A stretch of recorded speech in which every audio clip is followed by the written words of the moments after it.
Good morning, ladies and gentlemen. The March 6th meeting of the Anne Arundel County Board of Education will now come to order. Please rise for today's invocation, followed by the pledge to the flag. O God, we pray to administer that which is just in all educational policies, being ever mindful of your guidance, stir us to action with love, wisdom, and understanding. I pledge allegiance to the flag of the United States of America and to the republic for which it stands, one nation, under God, indivisible, with liberty and justice for all.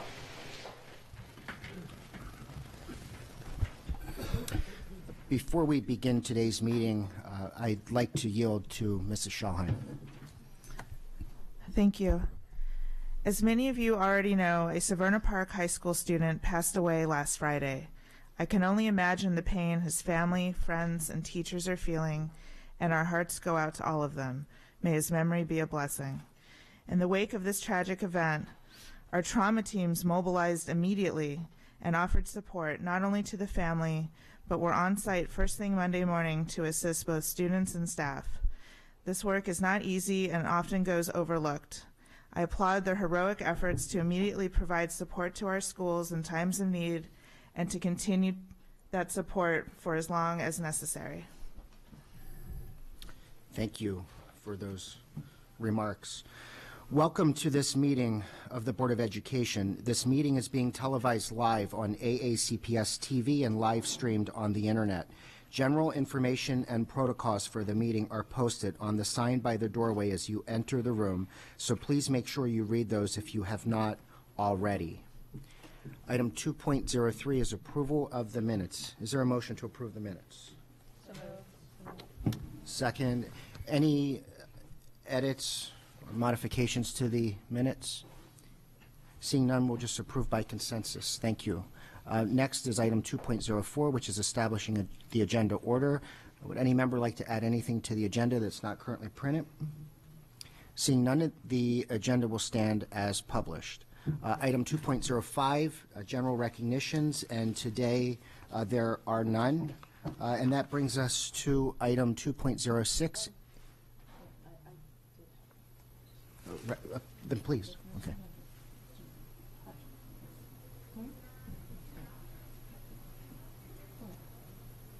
Mrs. Corkadell.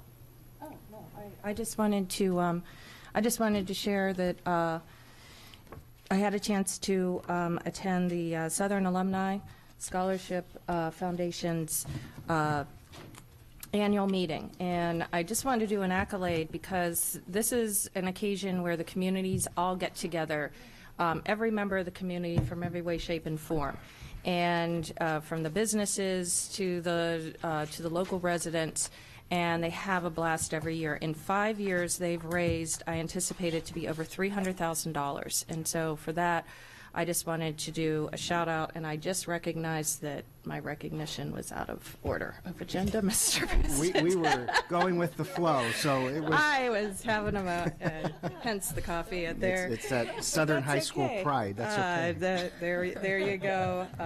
Although my kids do attend South River, I do have pride for my folks. So. My apologies, no, Mr. you're President fine. and fellow members. Okay. Item 2.06, Educator of the Month, Mrs. Hummer. The National Education Association's Read Across America Day is a nationwide reading celebration that takes place annually on March 2nd, Dr. Seuss's birthday. Across the country, thousands of schools, libraries, and community centers participate by bringing together kids, teens, and books to celebrate. And this morning, the Board of Education celebrates Read Across America Day by recognizing a fantastic reading teacher. Kathleen Smith, reading specialist at Fort Smallwood Elementary School, is all about reading. She implements reading initiatives that benefit students, staff, and the Fort Smallwood community. She implements reading intervention groups with Fidelity, demonstrating very enthusiastically how to read, how to understand what is being read, and most importantly, how to really enjoy reading. Every other week, Mrs. Smith leads collaborative planning sessions for each grade level, where she provides real-time data to promote the highest level of differentiated reading instruction. She analyzes the data before each meeting and asks each teacher how to attack these needs by designing strategy groups to promote student understanding of reading standards. Kathleen helps to create the lessons each strategy group will focus on and takes it one step further by taking on a strategy group herself to help support the students and teachers in her building. Teachers at Fort Smallwood benefit from Kathleen's coaching schedule, which is tailored to the individual needs of each teacher and their unique group of students. Bi-weekly, she visits each classroom teacher's guided reading class to coach teachers in refining the implementation of rigorous structures and routines. After each coaching session, she helps each teacher with next steps, whether it be anchor charts, word walls, or to help design lesson plans. In the 4 years since Mrs. Smith assumed the role of reading specialist at Fort Smallwood Elementary School, the school's reading scores have skyrocketed. Standardized test scores and quarterly benchmark reading scores have seen steady increases with her at the helm of the reading initiatives at her school. One of her colleagues stated, "The numbers speak for themselves and the growth is evident." Mrs. Smith is often referred to as the in-house therapist at Fort Smallwood. Her patience, empathy, and kindness go far in a profession where teachers need just as much emotional supports as their students, and she provides it whenever needed. Students light up when Mrs. Smith walks in the classroom. Her energy is magnetic.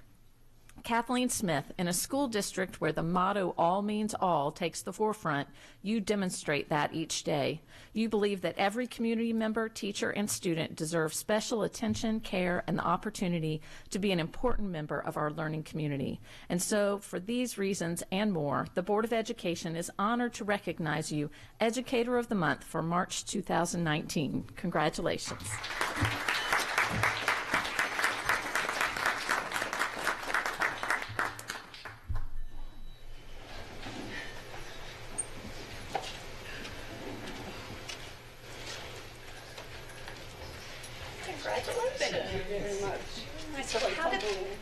How they get you here this morning? I have 4 e-gate binders here. We're supposed to be looking at e-gate and learning that process. So there you if go. anyone's So interested. the staff here said she's ready to go with e-gate. She's got her stuff. She's set to go. Now, who all is here?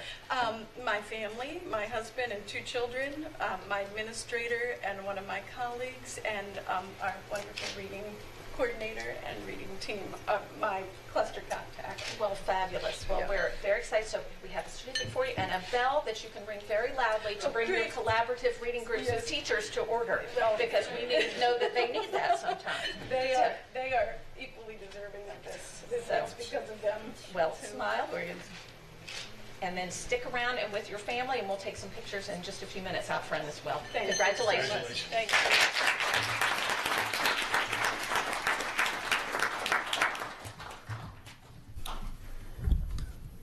Item 2.07 is Employee of the Month. Mrs. Corkadell. Thank you.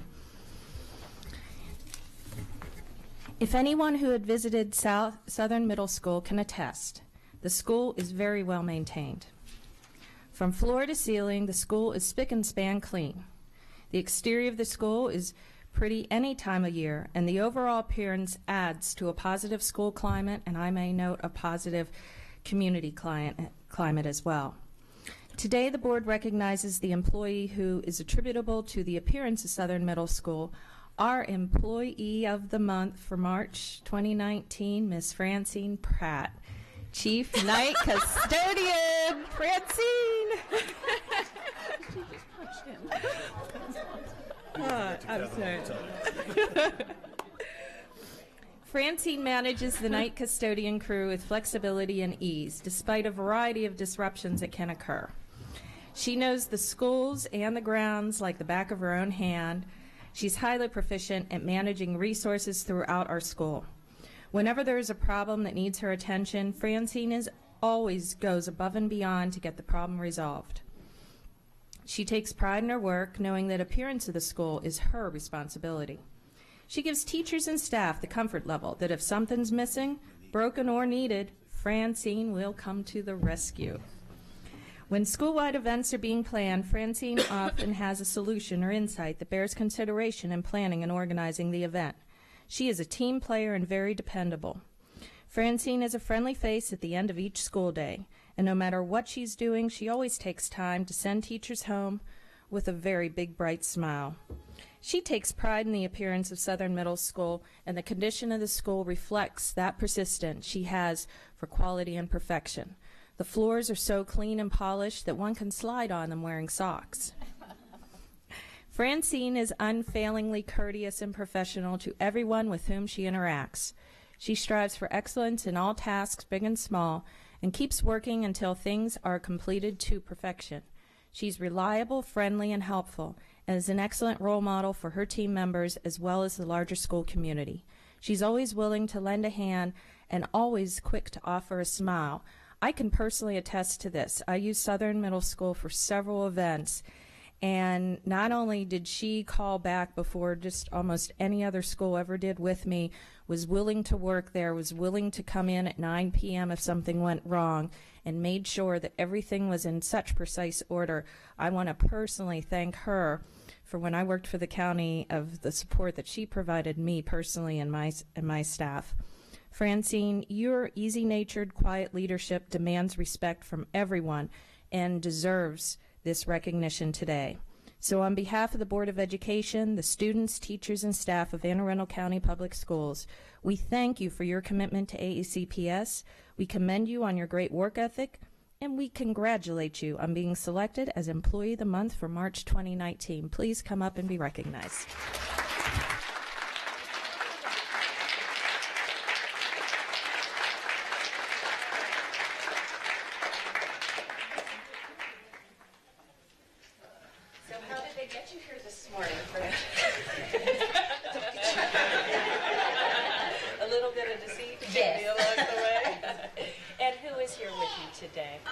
My family just came in, my son, my sisters, and her fiance. I'm gonna get all of y'all. Get the little family. And too, yes, yeah? my great niece. Oh, your great niece. How wonderful. Congratulations. Thank you. There you go. Congratulations.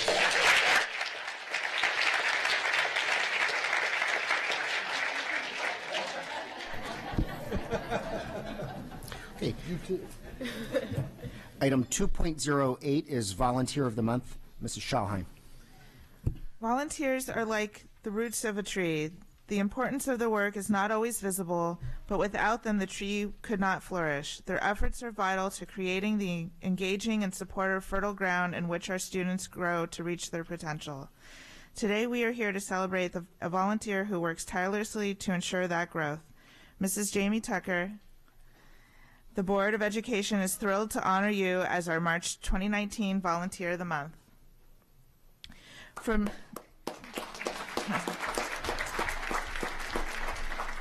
From newsletter publisher to community ambassador to co-chair of the Reading is Magic incentive program, Mrs. Tucker plays multiple roles at West Annapolis Elementary School.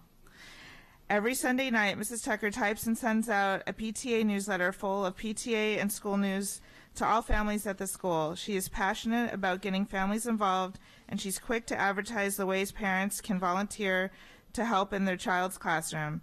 Principal Jennifer Bennett shares Mrs. Tucker has always been on the PTA executive has also been on the PTA executive board for 2 years, and part of their vision is more community involvement and making all parents feel as if they belong to our school and community.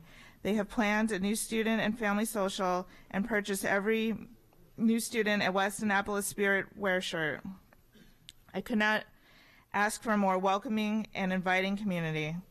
Getting children excited about reading is also one of Mrs. Tucker's passions. Reading teacher Kelly Fortune reports, I chair our Reading is Magic reading incentive program, and Mrs. Tucker took on the role not only as a volunteer but as my co-chair.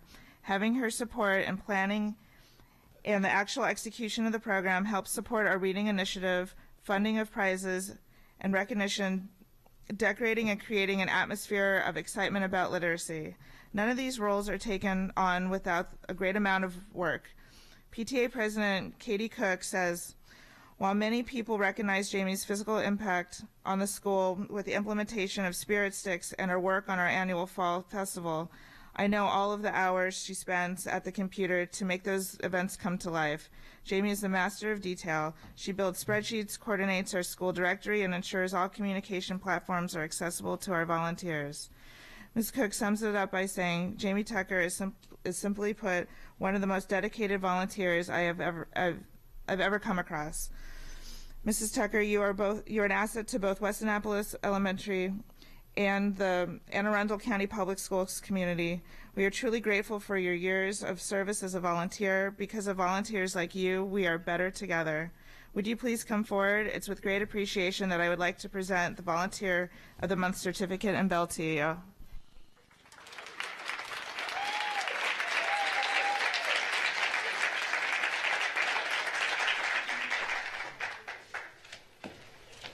Thank you. This is for you. Thank you. And how did they get you here today? I was told that upcoming PTA presidents we needed to be at the board meeting today. And we haven't even had elections yet. So I'm like, maybe that's going to be me. So Who do you have with you today? Staff volunteers, PTA from West Annapolis. So thank you guys. Here's your bell. I'm going to be using this.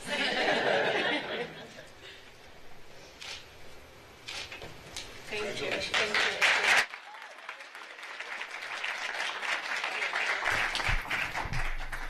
Thank you. And to today's honorees, we will be recessing momentarily for some photos in the lobby. Item 2.09, School and Community Highlights. Mrs. Ellis. I have 2 highlights to mention today. I attended the 27th Annual Awards Luncheon for a tribute to women of color. That was just a phenomenal event to read the bios of all these amazing young adults and how they were being honored, and to hear their stories of where they're going and what their career goals are. It's just very inspiring, and to hear them speak, it was just a wonderful event. I also attended the County Executive's Budget Town Hall in District 4 at Arundel High School last night.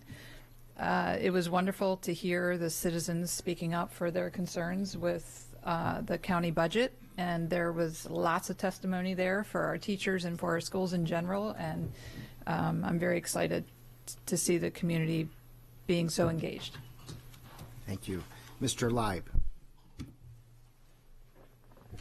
Thank you, Mr. President.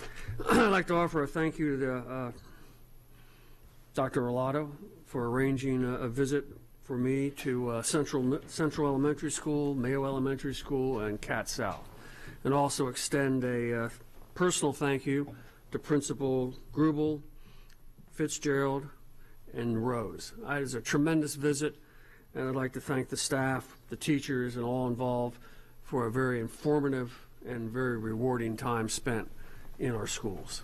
Thank you. Thank you. Mrs. Schalheim. Thank you. I also attended a Tribute to Women of Color event, and it was spectacular. Such bright, shining stars in our future, and they're all going to be tremendous in any endeavor that they take on. And it was just an amazing morning. I also had the pleasure, and I'd like to thank Dr. Arlato for allowing me to accompany him on 4 of the 5 Teacher of the Year visits. That was amazing, and it was amazing to be part of that surprise and to see the joy on their faces. And the most priceless moment, of course, was the reaction of the children's faces to their teacher getting that accolade. And a lot of this, it was amazing, and I really truly appreciate being included in that and participating in that wonderful event. So thank you. Thank you. Mrs. Hummer.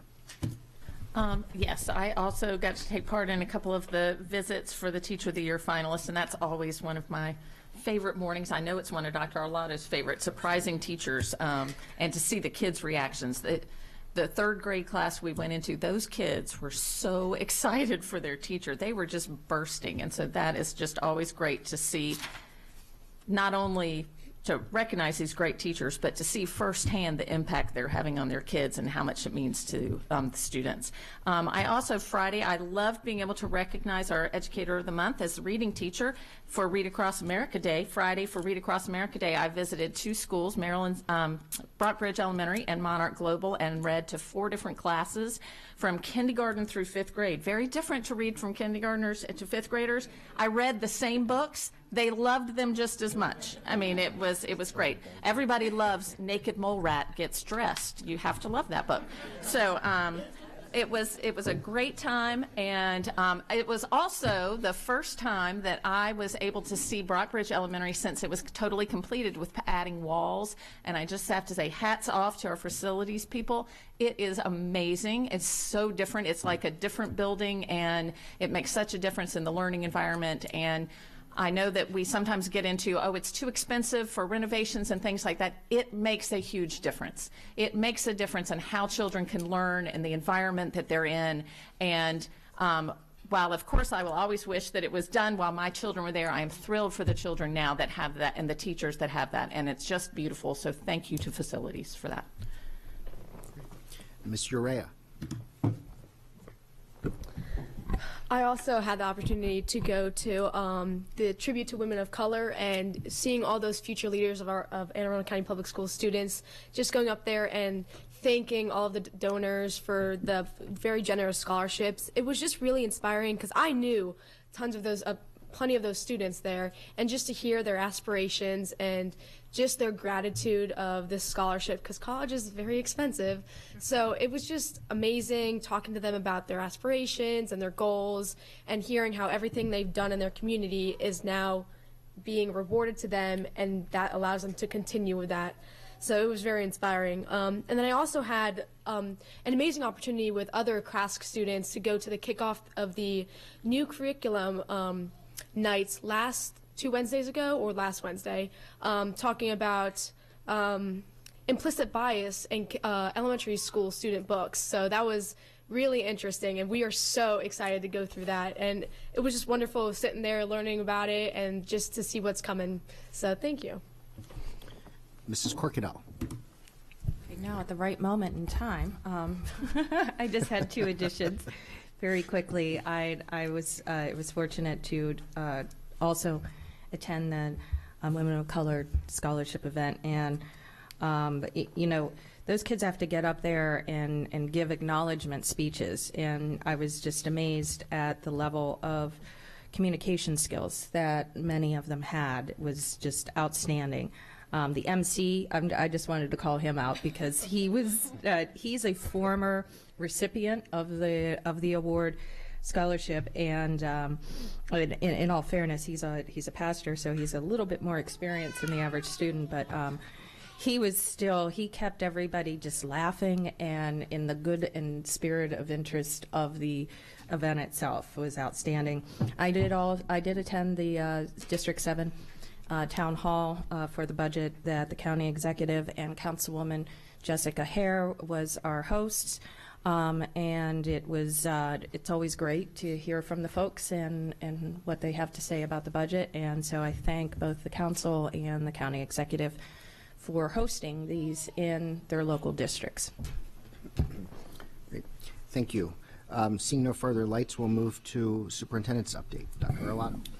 Yes, sir. Thank you very much. Just a couple of things, updates for the board and others. Mr. Leib, I certainly want to thank you for making those school visits. I look forward to all of your colleagues getting out into schools and visiting the schools and see all the good work that's going on. I will also, since you mentioned Mr. Rose and Kat South in that visit, I'm going to give your colleagues fair warning that I didn't give you before you went.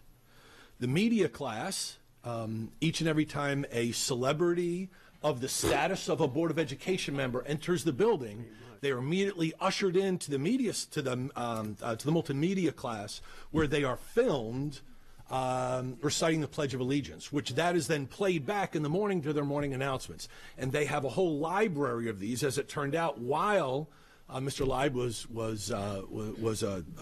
was wonderful to play along, and while he was recording his, I had done one several years ago, and it just so happened that morning they were running mine on television. So I was on the big screen while he was being recorded. So I give you fair warning, you will immediately be ushered in before you can see any of the students, and you'll be required to cite the Pledge of Allegiance for future use. So thank you for playing along. I do also want to mention, I just want to add quickly, I want to thank you, the board members that attended the event, the Tribute Women of Color Luncheon, Scholarship Luncheon. That was what you didn't hear any of the board members mention, ladies and gentlemen, is that was on a Saturday. They gave up their Saturday to be there, and that speaks volumes to our students and our families that you were there to celebrate them. This was a celebration of our students, so thank you for giving up your Saturday to be there. Let me also mention that there were 34 of our students that were awarded scholarships in one way, one form or another, through 29 sponsors, totaling $43,900 in one morning, and I just think that's wonderful. So thank you for being there. Let me also say that in the past month, our five-star rated schools have been honored on the floor of the Senate through the sponsorship of Senator Beidel. So Central Middle, Magathie River Middle, Severna Park High School, Severna Park Middle, and Chesapeake Science Point, all in the past month, have been honored on the floor of the Senate as being five-star schools. So our hats off to them. That's really wonderful work. Thank you, sir. Thank you. And our final item before we break for the recess is item 2.11 CAC report. Mr. Gully. Good morning, President Gilland, Vice President Uria, board members, and Dr. Arlotto. My name is Brandon Gully. I'm the chairperson of the Citizen Advisory Committee. Our past meeting, we had our annual budget presentation. Matt Stansky came in. He did an awesome job of helping us get a sense of what was going on with the budget this year and that sort of thing. I think it's so great to get that information out to the different clusters so that those representatives can communicate that out to the families. Michelle Heim was there as well, so we appreciate your information, your input, and your feedback. We always love when board members join us and can keep us updated on what's going on. We're going to continue to focus on our subcommittee work so we can get that into you guys before the end of the year.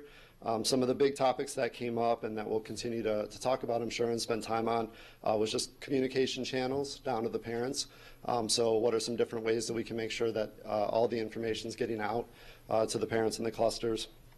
And also a lot of discussion on the global community citizenship course, which we'll have a presenter on in our April meeting. So, thank you. Thank you, Mr. Gully. And at this time, we'll take a short recess for the photos. Thank you.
Great.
If we want to say X, Y, and Y, you know what I mean? So, anyway. Thank you. Thank you. Keeping it warm. Yep. Thank you very much. We will now move to the public comment portion of today's meeting. Anyone wishing to speak on an item not on today's agenda may offer testimony during this public comment portion of the meeting. Speakers are allotted 3 minutes each and may not allocate their time to others. A tone will sound when time has expired. The board asks that comments remain civil and appropriate for the various audiences that may be watching or viewing this meeting. Student-specific and personnel matters are confidential and cannot be discussed in this forum. It is not the board's general practice to engage in question and answer session with speakers. For the record, please give your name before speaking. Handouts should be given to the board assistant. And today we have one card for public comment, and Russell Leone.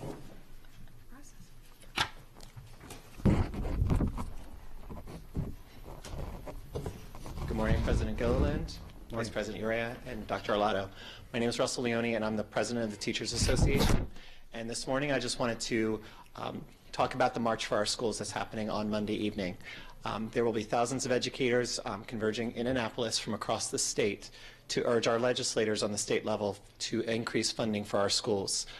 This is really important to us because it's best for our students. We're pushing for more counselors, psychologists, to meet the needs of our mental health services. We're pushing for more planning time for our teachers so that they can better prepare for our students in the classroom. And that does take money. And so we're asking our state legislators to put more education funding so it can come back to us here in Anne Arundel County. So I urge all of you to join us in Annapolis. The rally starts at 6 p.m. and it is right down Royal Boulevard. You're not going to be able to miss us. We're going to have thousands of educators and educator friends wearing red. Please join us. So thank you very much. Thank you, Mr. Leone. We'll now move to the departmental reports. Item 4.01, Safety and Security Report.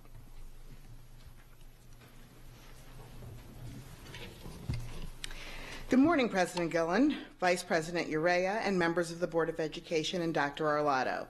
For the record, I am Monique Jackson, Deputy Superintendent for Student and School Support. I am providing a monthly update on security as requested.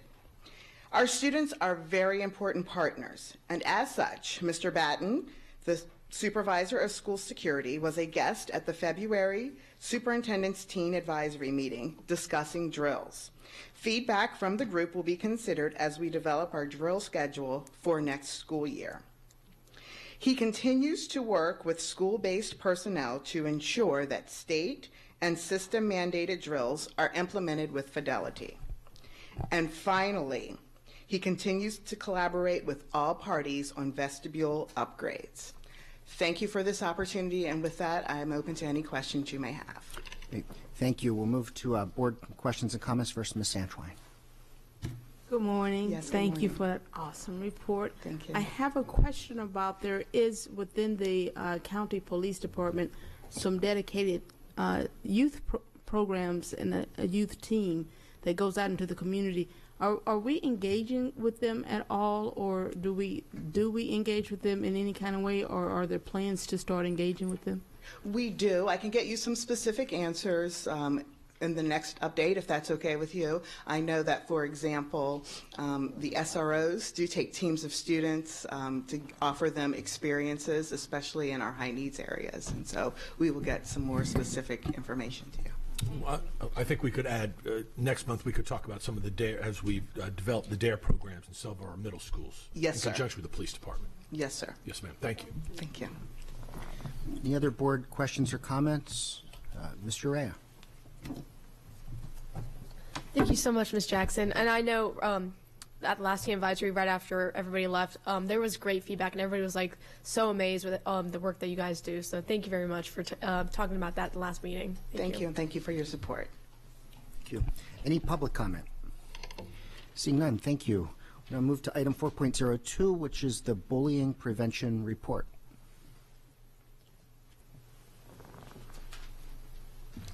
Good morning, President Gilliland, Vice President Urea, members of the board, and Dr. Arlotto.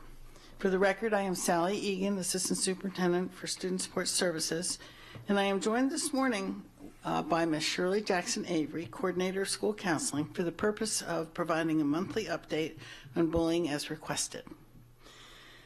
As Ms. Monique Jackson, Deputy Superintendent, indicated in February, my report will be an overview of how our elementary counseling curriculum supports anti-bullying.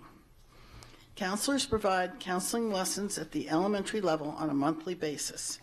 Our first quarter topics include bullying prevention, teasing and harassment, as well as positive peer relationships. Counseling lessons are the most age-appropriate way to combat bullying at the elementary level.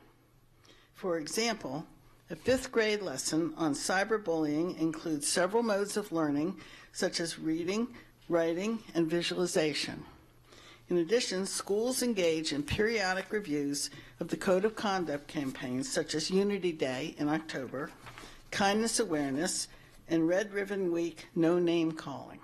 We continue to emphasize character education, utilizing monthly themes. Counselors work with small groups as needed to promote social skills as needed. In partnership with classroom and reading teachers, the school counselor addresses themes such as bullying, empathy, and diversity through books such as Each Kindness and One.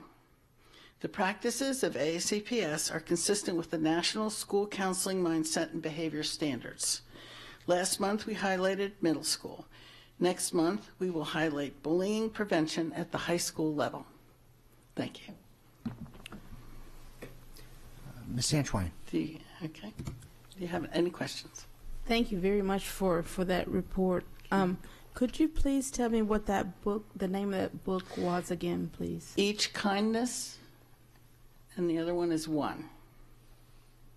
Thank you. You're welcome. Then I had a follow-up. Sure. I would like to make a motion, not directly to you all, but I'm still concerned with the bullying reporting. So I would like to make a motion that we introduce a pilot of the Texas Stop It program in our middle schools, at least 3 of our middle schools. I think based on the financials that I got, it would have a budget impact, but of less than $10,000. So I'm making that as a motion. Okay, there's a motion. Is there a second? Second. Okay, we've got a motion and a second. We'll open up to discussion. Dr. Arlotto. Sure. If I could add, Ms. Santwine, I know you and I have had a conversation about this on an earlier occasion. One of the things that we have concerns about implementing yet another, this would be a third way of reporting bullying and other incidents, is the confusion it could cause for our students and our parents and our community. We have had a 24/7 reporting mechanism and a third-party vendor that helps us vet those. They go through our Office of Safety and Security, and we've had that in Anne Arundel County for a number of years. The state, through the governor and his and legislation that passed a year ago to implement a new Maryland Safe Schools reporting mechanism, another hotline, that has also been implemented. So now we have two that we in Anne Arundel County are using. I've got a concern about adding yet a third and confusing our students and our parents and community members about which one to report and how we can best monitor those. We are sort of taking the lead on the state because the governor's law, and I'm part of the advisory board for the state on these issues, about what will be the one mechanism. So many of the school systems have two mechanisms now because they had one earlier. Now with the governor's law a year ago, we now have a second, and we're sort of waiting for that one to get finally teased out, and I think that's going to be the rule. That's going to be the mechanism that they want all schools to be reporting, because that data is being collected at the state level and monitored at the state level through the Maryland Center of School Safety. Going to respond. So thank you for that, Dr. Arlotto, and I, out of sincere respect, we shared exchange on that, and I understood that. I am not saying that we should dismiss what the state is going with. I'm saying that we introduce another mechanism to align with how the students communicate. And right now, what was reported previously was that the utilization of those mechanisms that we currently have were underutilized in comparison to the reports that we're receiving. So a program like Text to Stop It, which is also state supported, would support the students also anonymously reporting and then the time and the results.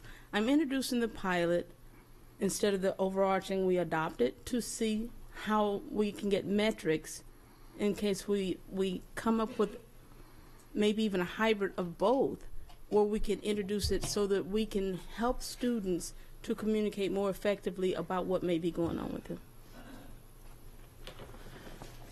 Okay. Mrs. Ellis.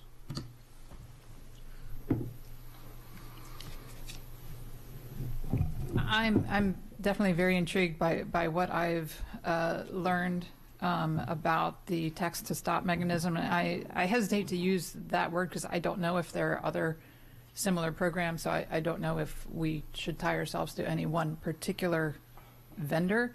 But I can tell you, having a presence on social media, I am aware that there is still some sort of breakdown between the reporting and the resolution of bullying incidents in our school system. And again, that's not pointing to any one particular person or area that's at fault. It could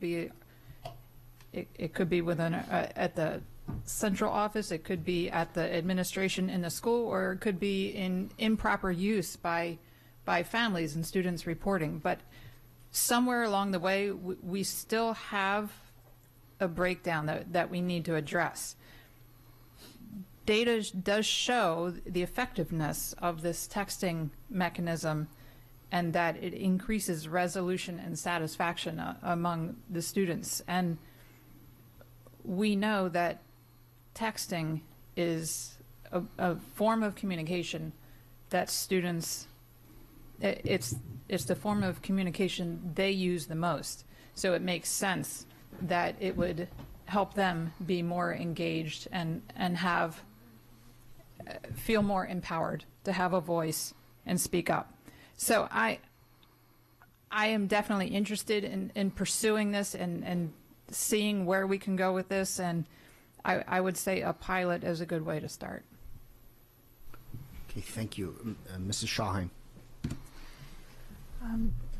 To respond to the comments that Dr. Arlotto made regarding use of the outside vendor, I'm wondering if through using existing channels, right? So the existing vendor, if there would be a way to expand the services they provide to allow for a texting option. So if that's where kids are at, it doesn't have to be called Text to Stop It or any of the others, but I'm wondering if they've explored that, because if we want to meet students where they are, and if we know that where they are is liking to text more than picking up the phone and calling, then that could be a reasonable option to avoid confusion, working with another party, all of those sorts of things.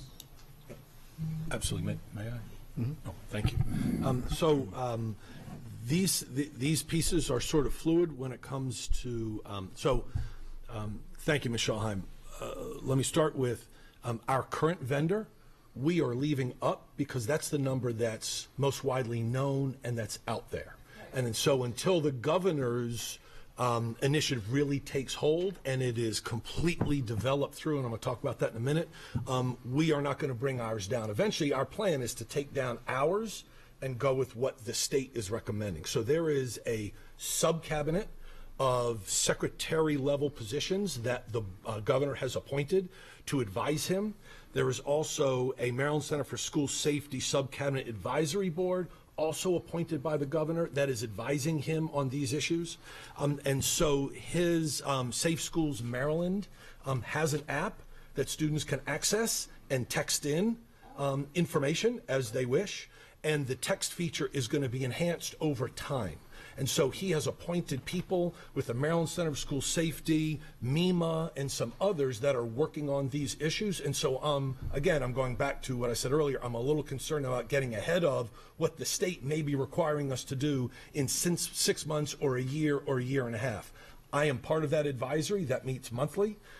And these are conversations that we're having, the Maryland School Safety, Maryland Center for School Safety, MEMA, the Maryland Association of Chiefs of Police, the Maryland Association of Sheriffs. It's a coordinated effort. So I can see this app that's currently available through the state being enhanced through more text-friendly. It is a little clunky. It's accessible. I have it on my phone now. I would say it's a little clunky in terms of how students communicate, but that's well known, and they are working on these issues. So then can I offer a friendly suggestion to go on top of that? So if the app already exists in some form or another, would it be worth putting that into a school or two to get feedback on how, if the user is going to ultimately be the student, then they should have a seat at the table with how they feel all that technology is working. Yep. Does it have the right features? Is it asking the right questions in the right way? Yada yada. So can we, as a compromise from going to a different vendor to going through existing channels that are only going to get more expanded over time, could we throw that out to a school or two and say, hey, or not even as a reporting mechanism yet, but as a part of a focus group to get their feedback on how that app is set up and what they would like to see should that one day be the standard.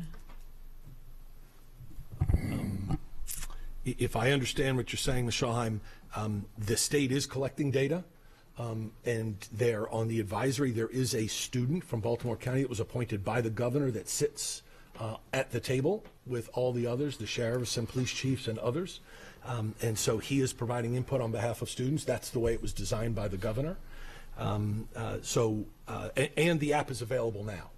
Students may it's live. It's not just something I'm carrying on my phone. I download it from the App Store. It's live across the state of Maryland. It's in use now. Well, I'm sure that some school systems have situations that are unique to others. We all know this. Not one size does not always fit all, and so, in my mind, gaining more feedback from more students rather than relying on a singular student's perspective could be helpful. I don't disagree. Okay. Okay, Ms. Urea and then Mrs. Hummer. So, Ms. Shaham, I think I can answer your question as well. My mic's off. So, last year when this was launched at MEMA, the governor invited the student councils, so like CRASC, and ones from different counties to the launch off day. And he invited the presidents as well as the state student member of the Board of Education and other county leaders, student leaders on a panel. So I was on that panel. And he was asking us questions with his team for feedback on this app. Okay. Yeah, so as soon as it launched, calls were and texts were immediately coming in. So he was collecting that student data, and he also asked each regional student council to continue to collect data from what students are talking about and continue to bring it to him. And I know Lucas, the student that is serving, like Dr. Olato said, and he is continuously in contact with the regional student reps to get that feedback and bring it to the governor and the council as well. So there's a ton of student feedback.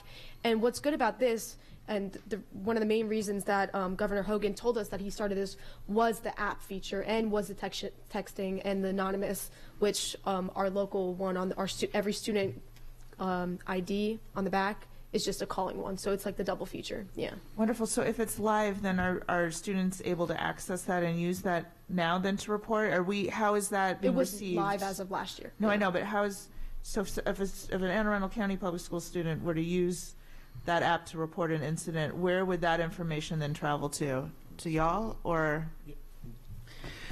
The information goes to the state. And then the state, based on the report, decides, I say state, I think it's MEMA. It goes to MEMA. They are then filtering through the information and getting in contact with the local. So each local has a director of safety and security. Mr. Doyle Batten is ours. And so he would then get a call from the state and say, we've gotten a report of X, Y, or Z. And then they would give it to us for us to then investigate, take over, call local law enforcement. It depends on the level that's being reported. It could go to law enforcement first if it rose to that, and then they would contact us, but that's for MEMA to sift out. But it goes to the state brings it to us. And are we publicizing that app anywhere now? Yes. Yes. Okay, great. Thank you. And the student regional government was asked to do that as well, as publicize that. And we did do an event, and we had it public and known to the students as well. Yes. Thank you. Okay. Mrs. Hummer.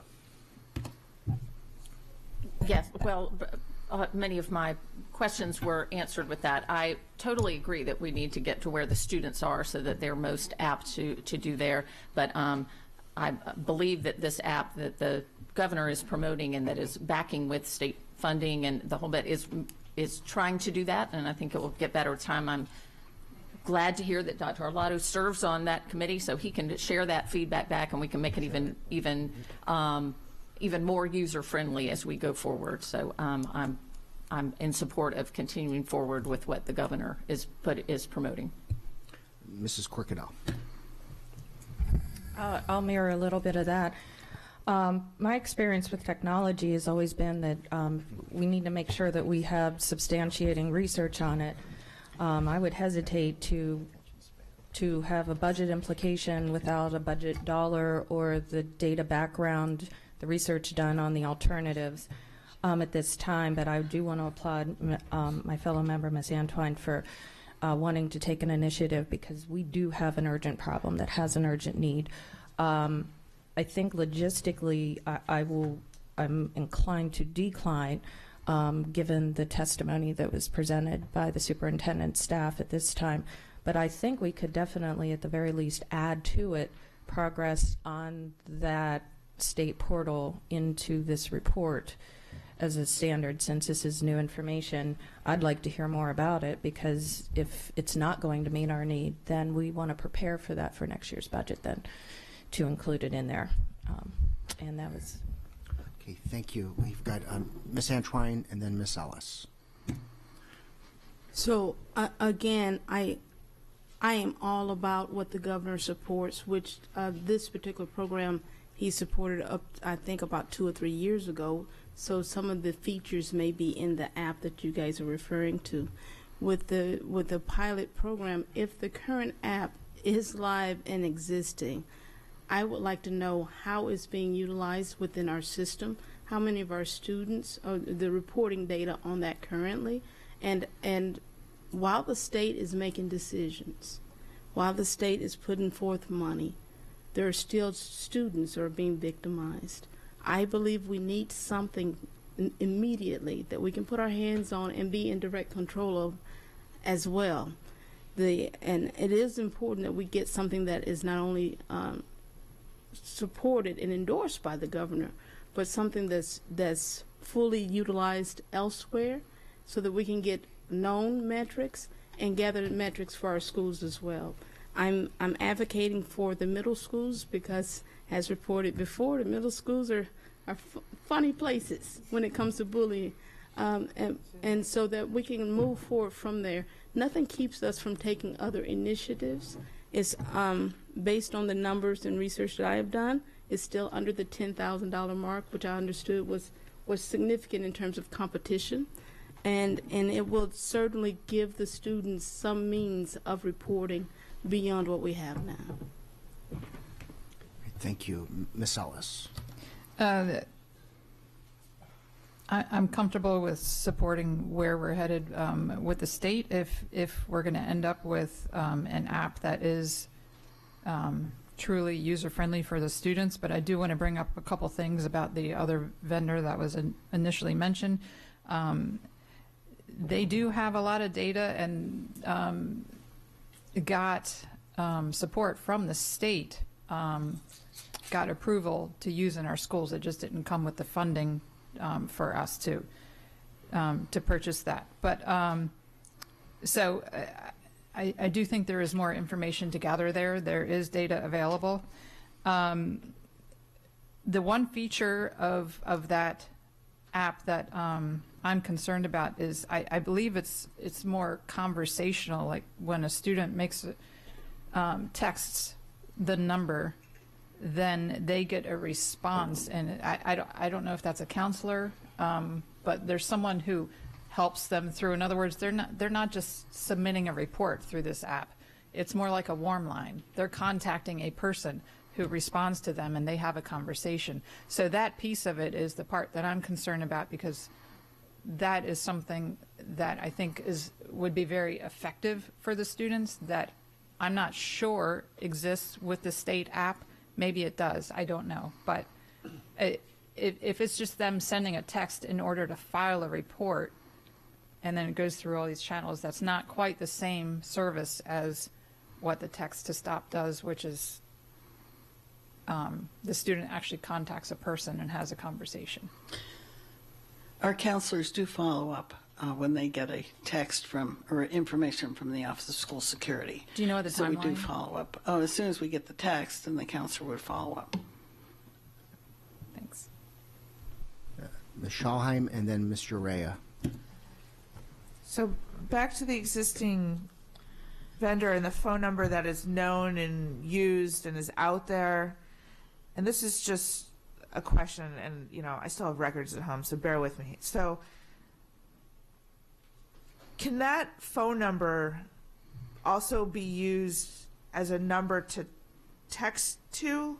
Is there any capability there? So if a phone number is known, if a person doesn't want to make a call, is there any technology that they could text to that number instead, trying to meet the students where I'm just throwing it out there. I don't know if that's even possible. I don't have where the ideas answer. come from, they just appear. I think the answer is no. I think it's landline to landline. Okay. I think our vendor's in Atlanta, Georgia. So I think it's a landline, but I certainly can ask. I honestly don't know. Yeah, and I'm not even sure that this is a thing, but thank you for asking. Yes. Okay, Mr. Rea.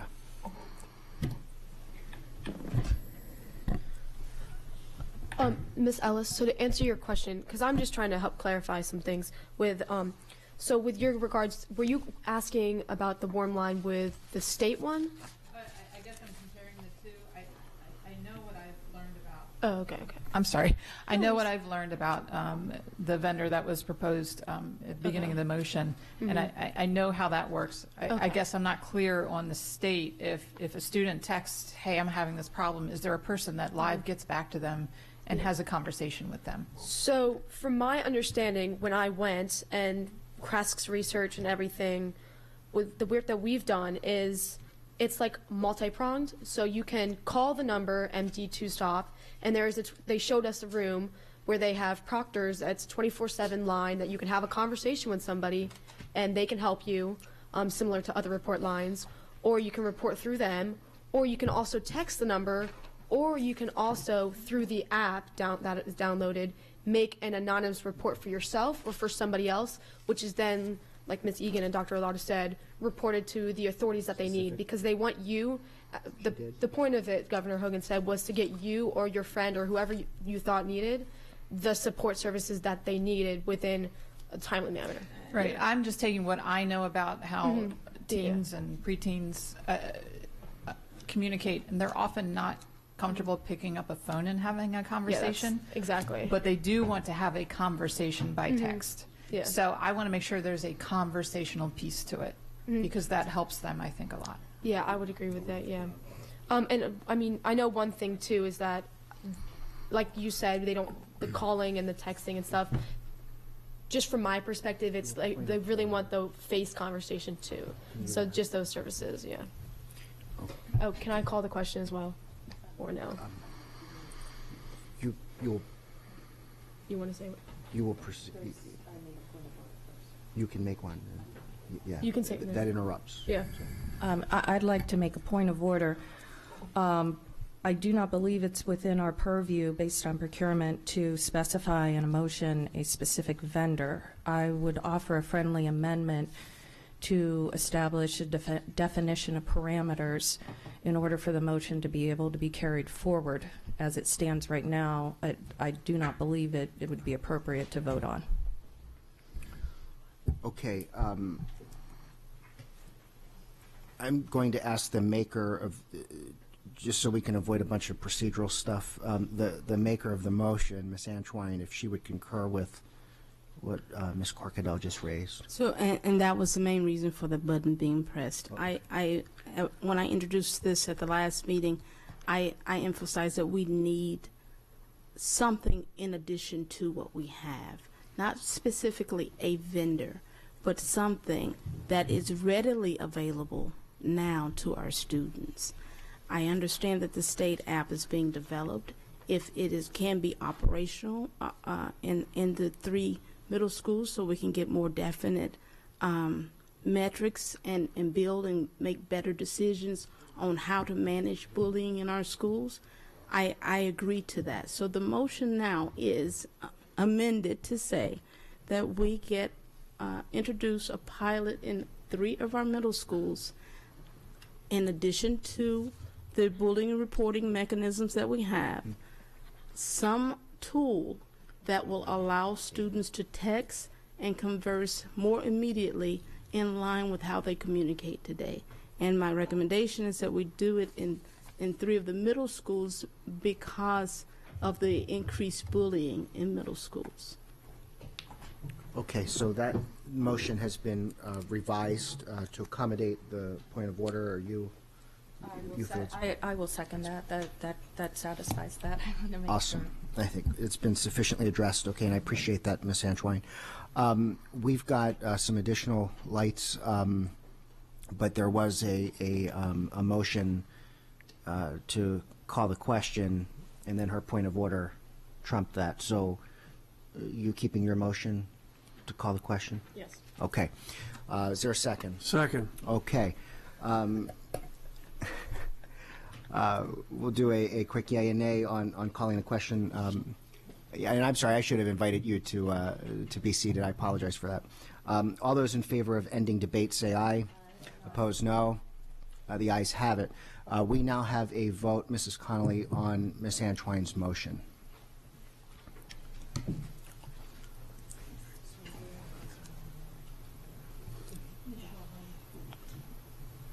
Aye. Nay.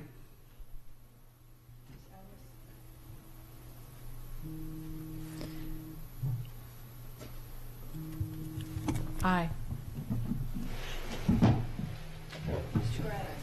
Aye. Nay. Nay. Nay. Aye.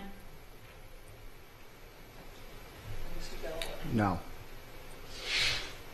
And motion has 4 in the positive, 5 in the negative, Motion fails. Motion fails. Okay, thank you. For a follow-up, Mrs. Ellis. Could we get some sort of a report and or demonstration on the app that currently exists and find a way to, I guess I would like to have input and provide input on what our concerns are as they develop this technology. By the way. Yeah, I think the short answer is yes, we can. And I don't know, somebody here do that, or would we need a state? We'll work on something. Yeah, Oh, okay. You don't need to vote on something like that. Yep. No, I'm not. We're not calling a vote on that. Some folks, and we'll get you some Okay. demonstration and discussion. Got it. All right. Thank you, Ms. Antoine. So, in addition to that, earlier I requested information on the app as well that Ms. Ellis just requested.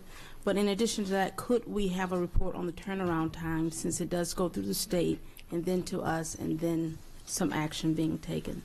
Specifically, how long it takes from the time a student makes this report to the time action is taken by the school system. Okay. So, I just, it's, I'm not sure how to get all that data. What I can tell you is it's instant. And it all depends on the level of reporting, right? So if it's a call regarding suicide, somebody's getting on the phone immediately at that app site. And if not, then they're bringing somebody in to talk with that student immediately. If it's a report about a possible something happening at the school, the next morning, the next day, the next week, that report is made to us, and the school systems are working on it immediately. We're talking with local law enforcement. We'll have extra officers in the building. It could be a report that a student might bring a weapon to school, and we're sending the police in the middle of the night to the house to check for weapons and talking with the parent and the student.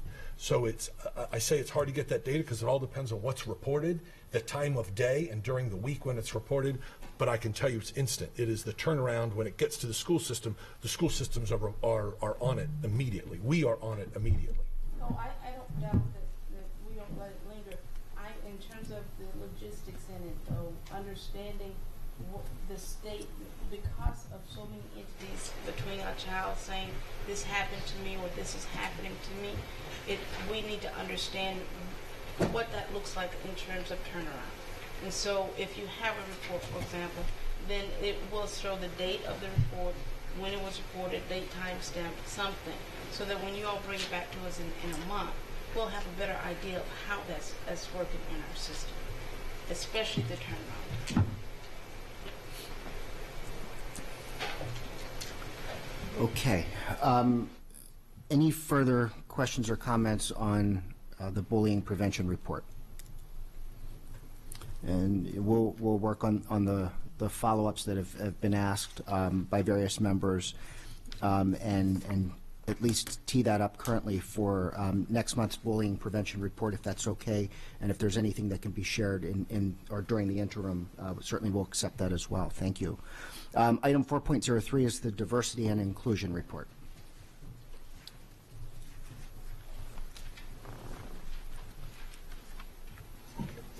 Good morning, President Gilliland, Vice President Urea, Dr. Arlotto, and members of the board. For the record, I am Maisha Gillens, Executive Director of Equity and Accelerated Student Achievement, and I am providing my update on diversity and inclusion.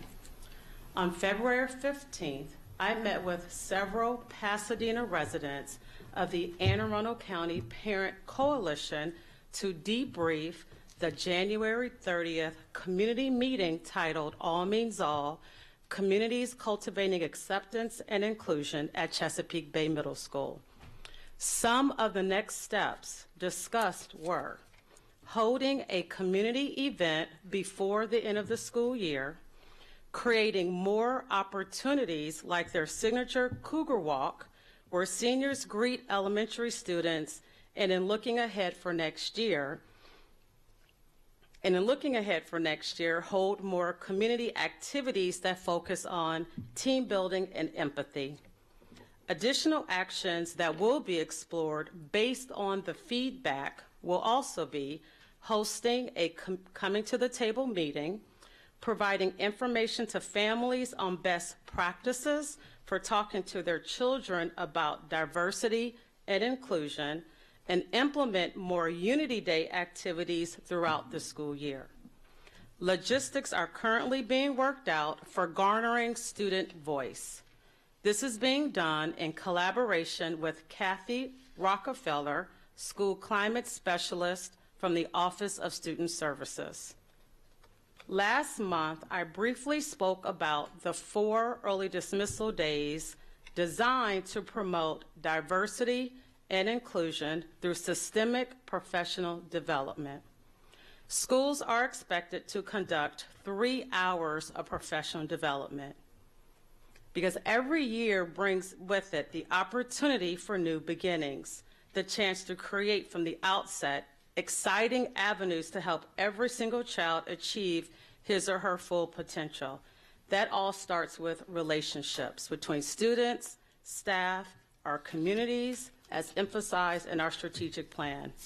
In an effort to help foster those relationships, Dr. Arlotto has tasked schools with making a conscious effort to help students and staff, not just teachers, but all staff, better understand each other. The goal, of course, is to create a more accepting, quality school and learning environment for everyone. Therefore, the first hour of the early dismissal is devoted to activities that foster positive relationships. The last 2 hours are devoted to a professional development module that has been chosen by the school team. The school team chooses a professional development module that appropriately addresses what the school's data says by student group in a specific area such as attendance, disproportionality and discipline, or academic achievement. All schools were mandated to deliver the implicit bias module during the month of October or December. For the remaining 3 early dismissal days, schools selected from the following professional development modules: Culturally Responsive Teaching and the Brain, Parts 1 and 2. Implicit Bias, Part 2. Implicit Bias and the Curriculum. Equitable Practices in the Teaching and Learning Cycle. Opportunity to Learn, Strategies for Creating a Trauma-Sensitive Classroom, Parts 1 and 2, and Strategies for the Strategic Plan, All Means All. A survey will be administered to school-based and central office staff to measure the impact the modules have had on teacher behaviors and student outcomes. Thank you. Thank you, Dr. Gillens. We've got a couple of board questions. Ms. Antoine. Dr. Gillens, that is incredibly impressive. Thank you. Excellent. Thank you very much for that. I want to shift a little bit. I have been approached by PFLAG, and I was wondering within the school system if we are working with PFLAG or organizations similar to PFLAG. I don't know the answer right off the top of my head. I will have to get back with a response. Yes, ma'am. Okay. Thank you.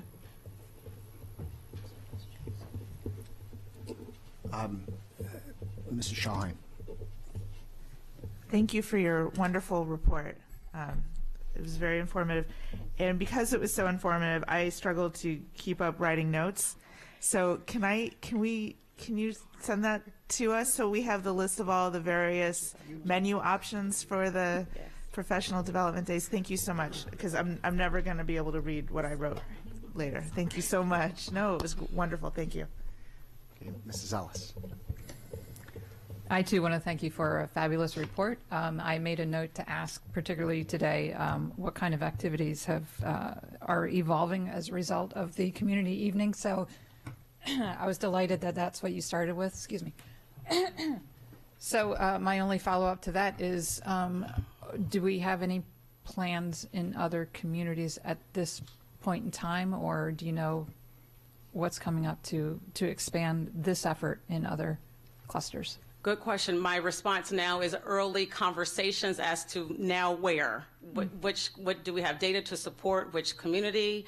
Our communities requesting. So right now, very early on in conversations as to, before the school year ends, which community next. And it probably will look different. Because it has to be dependent upon. I assume that it would. Yes. And I would also, yes, I think we need to be very sensitive to addressing the areas where we see the greatest need, but I think every community can benefit from this, so I do hope to see this traveling around. Okay. Thank you. Ms. Urea. Thank you, Dr. Gillens. I want to echo what a couple other board members said. It was very informative, and thank you, just the wonderful work that you're doing. And I just specifically want to say I'm extremely excited to hear about the community activities that are planned. I also had a question. You said Unity Day activities. What activities were you guys thinking was particular to Unity Day? Certainly. So when we did Unity Day this year, it was on a designated date. Yeah. So there is an organization, but bully prevention organization, that has an actual site with tons of activities. So that day we do have footage as to how schools celebrated. So, and to give you an example, so for an elementary schools, they may have done a unity tray or handprints around the school to show how they're going to take ownership of having celebrating diversity and inclusion. So that's a small example. High schools may have had pledges posted. But we do have a resource to go to say what's feasible, what's reasonable to expand this throughout the school year. So hopefully I've answered your question as to what some of those activities could look like. We haven't fleshed that out to come up with a blueprint for next year. But there is definitely a resource for us to use to create a blueprint for next year. Yeah. And so like this year, Unity Day was school system wide. Right. Would those activities just be for this cluster or school system wide as well? Good question. Thanks. I will. Oh, you don't? Oh, okay. I don't have the answer to that question yet. No worries. Sorry to put you on the spot. That's okay. Okay, well, thank you so much. Thank you. Awesome. There are currently no other board questions or comments. Is there any public comment? Seeing none, thank you, Dr. Gillens. Thank you. We'll now move to item 4.04, which is the transportation report. I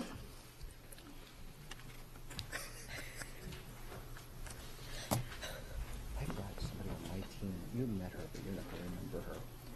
She got her PhD in her dissertation has something to do with how the brain works. I don't know any of that means, but that's before all the bias stuff. And she talks about bias. But when you do a PD event or whatever, you need somebody. So thank you. For the record, I'm Alex Cheknovich, Chief Operating Officer, here to present item 4.04, which is an information item regarding transportation. And specifically at the last meeting, we were tasked with creating a structure or a shell for a request for proposal for a transportation consultant to come in and analyze the transportation division. A copy of a skeleton or succinct version of an RFP should have been provided to the members. Let me begin by, this is not what a full proposal would look like. Our RFPs typically range in the 40-plus page zone, so should or if this RFP ever be put out on the street, I can guarantee you it will be north of 40-plus pages. But again, to save some time and save a couple trees, we shrunk it down to the more pertinent elements. Essentially, again, in the interest of time here this morning, maybe we can just focus on the scope of work, because I believe that likely will be the most interest. It begins on page 4 and continues on to page 5 of the exhibit. Essentially, AACPS would be contracting for all labor, supervision, materials, and equipment necessary to provide professional transportation consulting services in accordance with the attached terms, conditions, specifications, etc. And if you go over to page 5 of the exhibit, you have the intention would be then for the data and recommendations provided by the study to be utilized by AACPS to develop an action plan designed to optimize effective practices, facilities, and structures, providing for providing safe and efficient public school transportation services. The transportation consulting firm would provide, amongst various items, a complete written report, which must include at a minimum detailed analysis of and costing for specific recommendations regarding the following. And I believe this is likely of most interest. So I'll go through each of them in detail. Item 1. The effectiveness and efficient use of current AACPS transportation program, including organizational structures, policies and procedures, contractual services, computerization, automation, and software level utilization, communication systems, facilities, and equipment. Item 2. Current methodologies utilized for daily school bus routing, special education routes, non-public school routes, field trips, athletic trips, and other co-curricular activities, with recommendations for developing more efficient and effective routing procedures and bus routes. Scope item number 3, current operational and capital costs with identification of potential fiscal saving opportunities or recommended enhancements while maintaining optimal and safe public school transportation services. The next scope item would be a review of and recommended enhancements for AACPS owned or leased facilities used for transportation administration, operations, training, and bus storage, fueling, and repairs.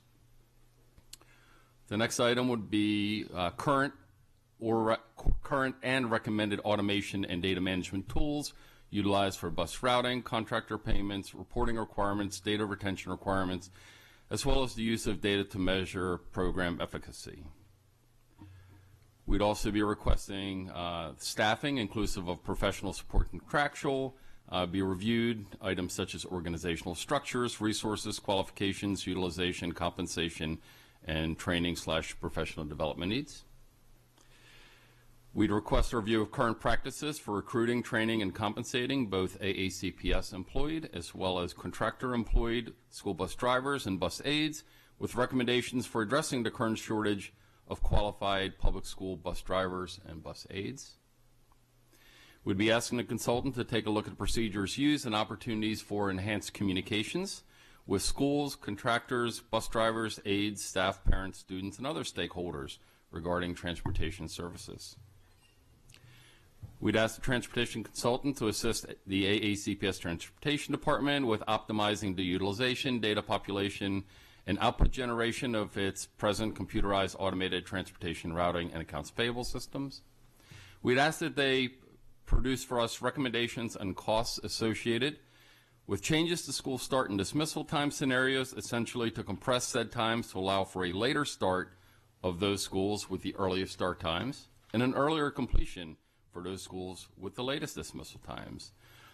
Furthermore, to develop, analyze, and cost out various optimization models to assist AACPS in investigating scenarios, investigating compressing school start and dismissal times, essentially determining the impact and cost of various scenarios on the AACPS Transportation Department and associated school operations.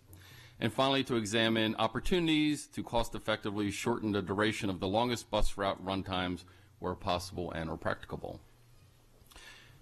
And finally, a comparison of AACPS transportation programs and expenditure data with similar Maryland public school districts, including cost per pupil transported, cost per mile, et cetera, as well as professional support and bus driver/aid, both AACPS employed and contractor employed, salary schedules. So we believe this would be a good starting point. We certainly would welcome the board's opportunity. I'm sure many more items could be added to this or possibly detracted from. Again, this brief 8-page synopsis would be fully flushed out and eventually let in the form of a fully vetted RFP. With that, we'll turn it over to the board for any questions. Okay, thank you, Mr. Sheknovich. And we do have a couple of lights. Mrs. Ellis. Thank you, Mr. Sheknovich. I feel after, this is the first time my eyes have seen this just moments ago, but I do feel like we're on a good track in capturing what it is we're looking for. So I appreciate that. We'd welcome, this is a starting point as indicated, so we'd appreciate you and your colleagues taking some time looking at it and then providing feedback back to us. I do have a question with the data that was provided to us as far as I guess, where Anne Arundel County ranks in terms of spending on per student, I guess, per pupil on transportation. Is that what this? Well, that's one of the requests that Oh, we- I'm so sorry. That was not. That was never mind. not That's provided coming by later. That was not. staff. I will not ask you about that. I'm very sorry. I'm a little confused now. What are you I had asking a me piece of about? 'Cause paper here along with the RFP, and I thought that was provided by let me you, just and I'm say, sorry. they- Provided another piece of Yeah. paper. Yeah. It has nothing to do with your. Well, it Never didn't mind. come from me. we were given them at the same time, so that's I think Yeah, I what created apologize. some confusion. That's no problem. Were you any other comments? You're good. No, I'm okay. good for now. Mrs. Schauheim. I want to thank you for this. This is a wonderful start, and I'm excited to see it written down on paper in front of us all, for us hopefully to adopt. So I know there's some other questions, but after which I'm going to make a motion. Should I do that now? Maybe I'll do that now. I'm going to move that we take a couple weeks and digest this, make sure that it includes like all the stuff we want it to. And so I move that this go back on the agenda for next meeting, to also allow for more public testimony and hopefully for, as an action item, to adopt at that time pending changes, edits, deletions, additions to this document. That's my motion. Second. I mean, and certainly, we've got a motion. There's a second, but I mean, I don't know that we need a motion to put this on the agenda. But I definitely want this to go on the. Okay, I mean, we can. Still learning the No, but I mean, procedural parliamentary mumbo jumbo. So anyway, so I think you know what I want, and yeah, so I expect it to. Yeah, if it's just if we're an agenda item, that's no problem. As an action item, we all take some time to make sure this is what we want. So I withdraw. Okay. Previous said motion. All right. So we've got. Trying to remember the order here. I'm sorry, I didn't ask anything else that you. No, I'm grateful that this is Okay. moving forward. Yes. And so Mrs. Corkadal, then Ms. Antoine. A quick question. First off, thank you very much. This is what I envisioned of being productive for everybody. My question is, so when I look down the pipeline of our capital budget and our facilities needs, we're going to be bringing on a few new schools over the next 10, 15 years. It would be helpful, and I don't know if that would be part of the scope or not, on my quick read, to identify if we could have that opportunity to at least vet Crofton's bringing on that new high school as it relates to that, if there's any efficiencies of ways that we can take that, given that we've not opened up a new school in a long time, to take this moment so that we can, moving forward, take advantage of the data for your staff to include that as part of the scope. Is that something appropriate? Or We can certainly contemplate that. My initial reaction to that is it's a little premature in that obviously we haven't defined a boundary yet. The second thing is during the implementation phase of Crofton, there's going to be 3 full years where we're going to be double running. Actually, our transportation costs are going to explode, not go down, because we'll be servicing South River and Arundel while servicing Crofton simultaneously. And then should the grandfathering provision pass, that will create 8 years of associated costs. Potentially a youngster in pre-kindergarten, should they live in the right zone, we may be double busing a court for as many as 8 years. So I think until some of those questions are resolved, it may be a little premature. I think certainly after the full implementation, I mean, once Crofton is fully stood up and we're done the phase in and everybody is essentially where they belong, then absolutely it would be opportune then. I'm not sure if we'd be in a position today to provide somebody with all of the data yet that they needed to do that kind of analysis. That's just my initial impressions right now. Okay, I was actually speaking to the process to based on our existing system to make sure that we're approaching it in the most efficient manner. And that would be appropriate. That is what I'm referring Okay. to, because I know, we're gonna be needing to revisit that specific thing, but I was just wanting to make sure that we're well prepared to launch the schools, and if there's opportunities of efficiency that we can create now or start to work towards recognizing how many new high schools and elementary schools that we're going to be facing with. Yeah, and I think that's a good point. I mean, obviously, I think, again, everybody's just seeing this for the first time today.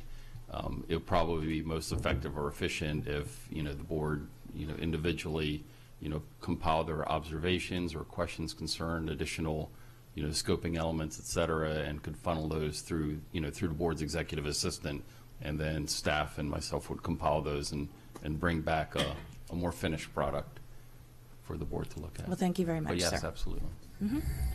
Okay, Ms. Anschwein and then Mr. Leib. So this is awesome.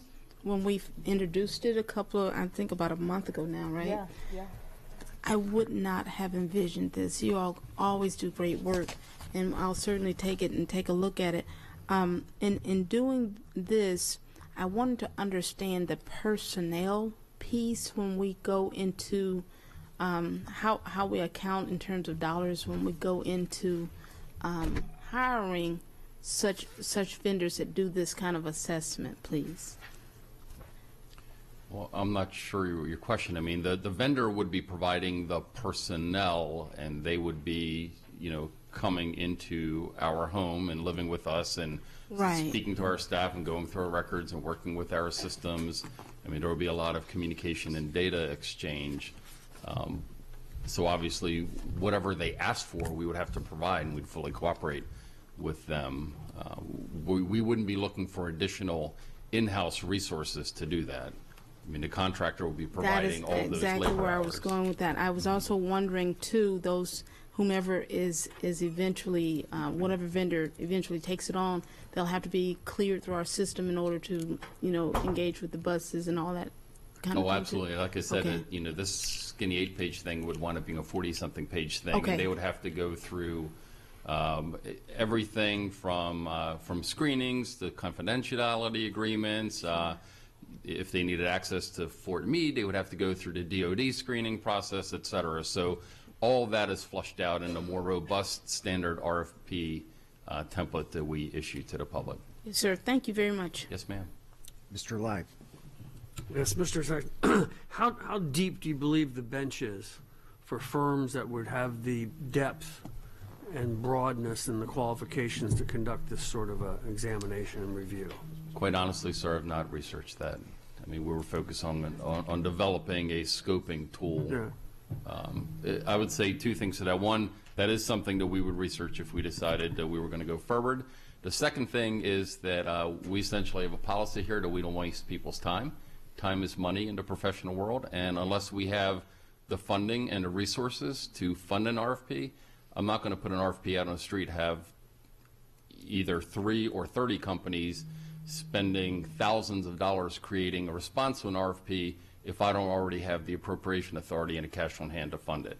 So we don't trial balloon and waste the industry's time. So I think we would do two things. A funding mechanism would need to be, identified. We would certainly take a look at the landscape and see who is out there, so that, in addition to the normal putting it up on our websites, on eMaryland Marketplace, and all the places that we're required to do it, if there are firms out there capable of doing it, we certainly would want to ensure that a copy of it got before them as well. Thank you. Yes, sir. Okay, there are no further board questions at this time. We have one card for public comment, as well as anyone else who would like to come up. Lisa Van Buskirk.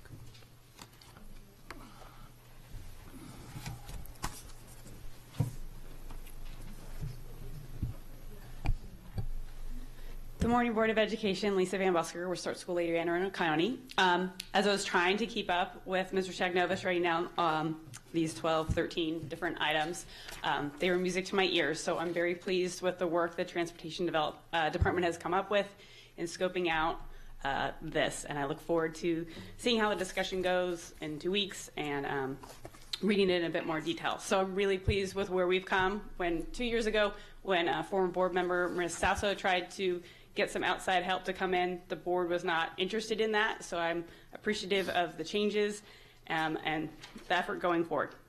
So there was a question about my data that I provided.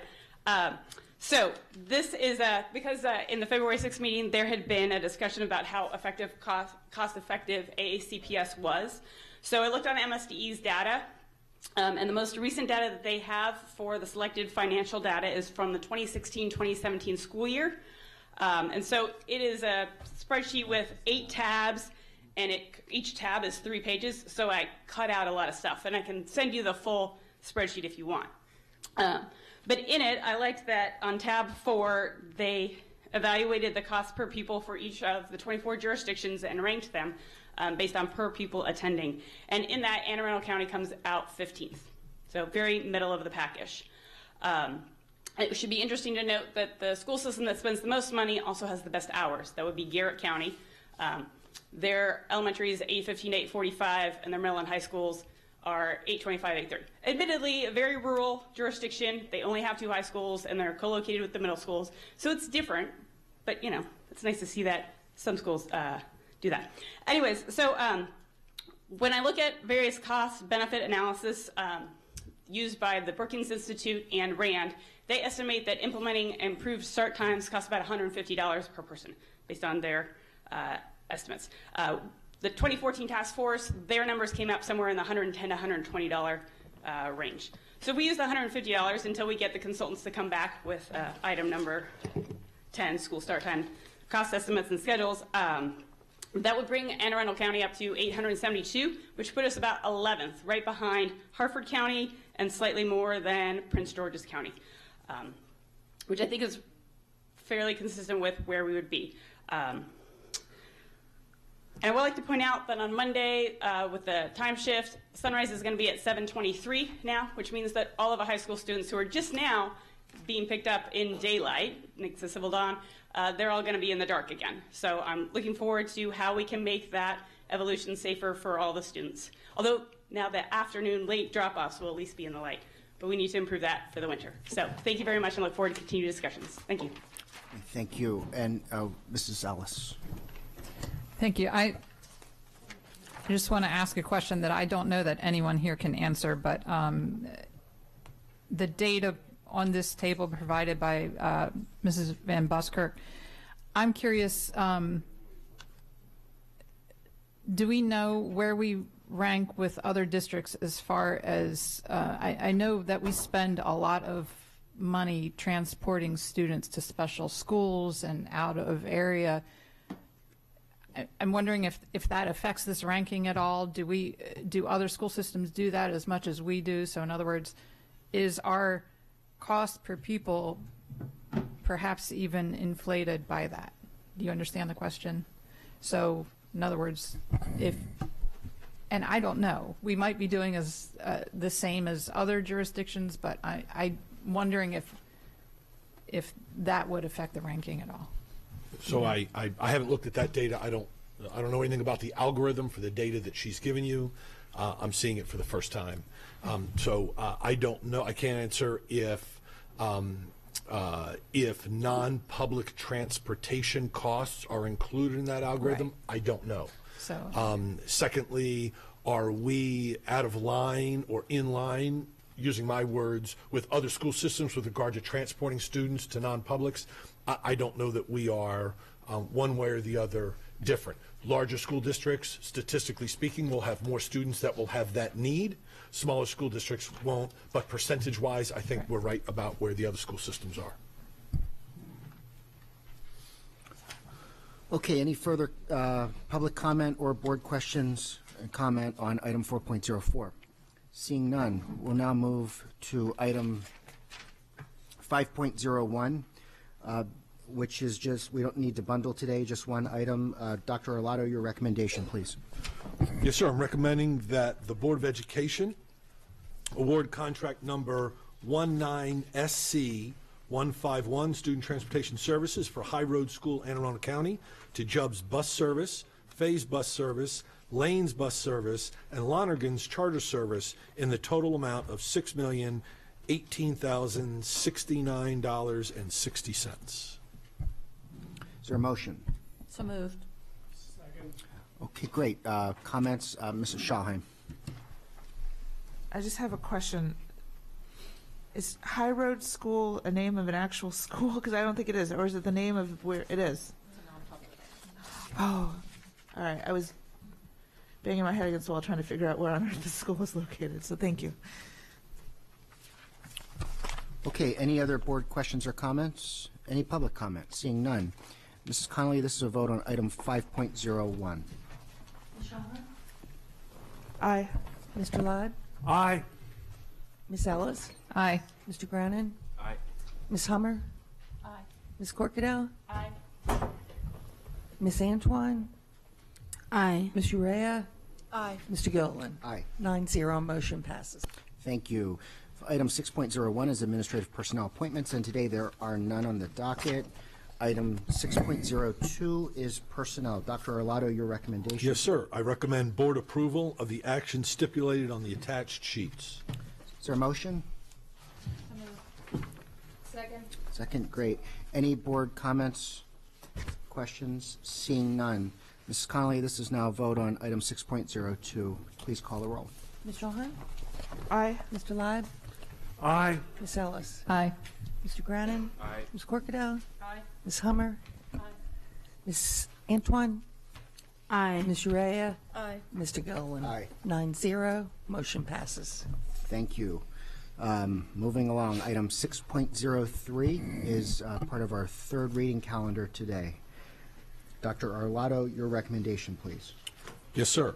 I'm recommending board approval of policy IFG, subject to final correction for style and format. Any board questions or comments? Any public comment? Seeing none, Mrs. Connolly, policy, I'm so sorry. I'm anxious. We're moving. I move we adopt. And second? Okay, I got your recommendation, just went right into it. I'm so sorry. So, anyway, you see where I'm heading here. We now have Mrs. Connolly, third reading for final vote on health education policy IFG. Would you please call the roll? Ms. Johan? Aye. Mr. Ladd? Aye. Miss Ellis? Aye. Mr. Brannan? Aye. Ms. Corkadell? Aye. Miss Hummer? Aye. Miss Antoine? Aye. Miss Urea? Aye. Mr. Gilliland? Aye. 9-0, motion passes. Thank you. We now have first reading today, which is with item 6.04, ethics and conflict of interest. Good morning, I think, still. For the record, Jeanette Ortiz, Legislative and Policy Counsel. The board is bringing policy BAF, ethics and conflict of interest, for first reading. This policy was last updated on January 7th, 2015. This is one of the rare instances where you'll find procedures and definitions and in the policy instead of the regulation. This was done intentionally in accordance with requirements established under state law and regulations. The policy has been updated to account for the new composition of the board and to align with recent regulatory revisions by the State Ethics Commission. Revisions include updated definition to the word interest, clarifying language regarding the use of prestige of office by board members or school system officials, inclusion of language regarding financial disclosure requirements for candidates to be members of the board, public records protection of the home address of board members and school officials as it relates to public access to financial disclosure forms. These proposed revisions will be posted on our website for a 30-day public comment period, and I'm happy to answer questions. I don't see any lights yet, but I just have one question. It's mostly a clarifying question that, not to put you on the spot or even Mrs. Connolly, if I dare do so. Our next statement is due April 30th of this year, and then if we start to look at the calendar, the changes that may be incorporated here may not, may take effect after some of us submit, you know, for those of us who are early birds and submit on time or well in advance. So the reason I ask is the change this year to, where are we at, under, I guess, page 3, item F, mutual funds and ETFs. We've not had to claim those in the past. And that might be a significant change for some members, at least of the board, and particularly some members of staff. So I guess the question is, if I were to submit my statement tomorrow, I would not, the form's not currently set up for ETFs and mutual funds. Would I then be out of compliance when this takes effect and have to do a second report? So that's a Sorry, great that was a long-winded question. No, I'm thank sorry. you for asking that. That's a great question. I was just perusing that email yesterday myself for the financial disclosures.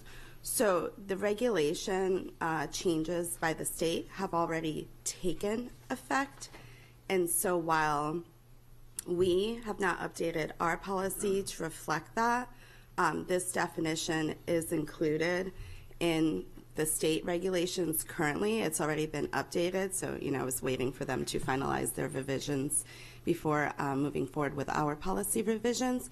So not sure if there's a way in the form, if there's additional information that folks, I'm looking over at staff, if there's a way on the form, if the form doesn't currently call for that information, if there is an opportunity to add additional information in the form, then I would highly recommend that the board members and staff include information regarding mutual funds as indicated in the policy, just because the state regulations are already effective. So regardless of whether we've updated our policy, it's what the state requires, and perhaps that's something that we can send an email with this information to highlight that. So thank you for that question. Thank you.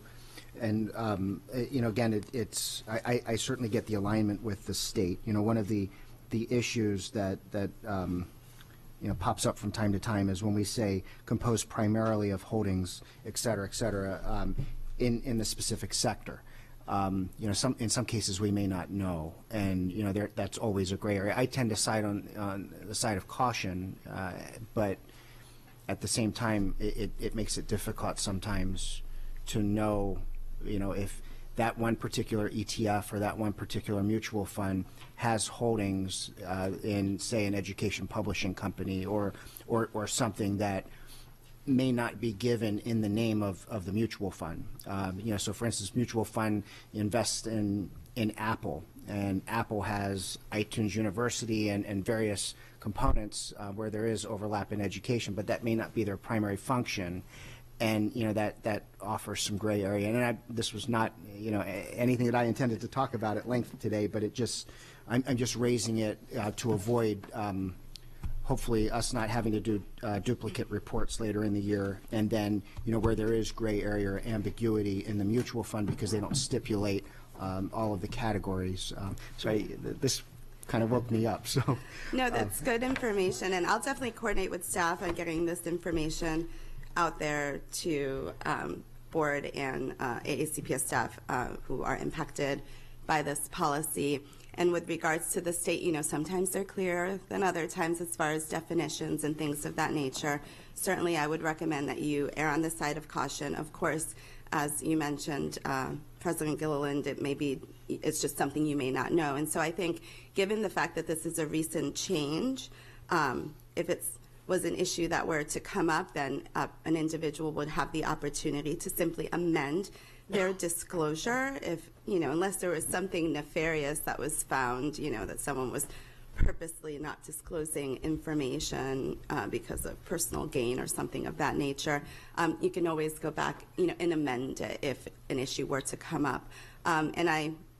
It's possible that this question may come before the State Ethics Commission, and they may issue an opinion at some time in the future, given the fact that this is a new requirement.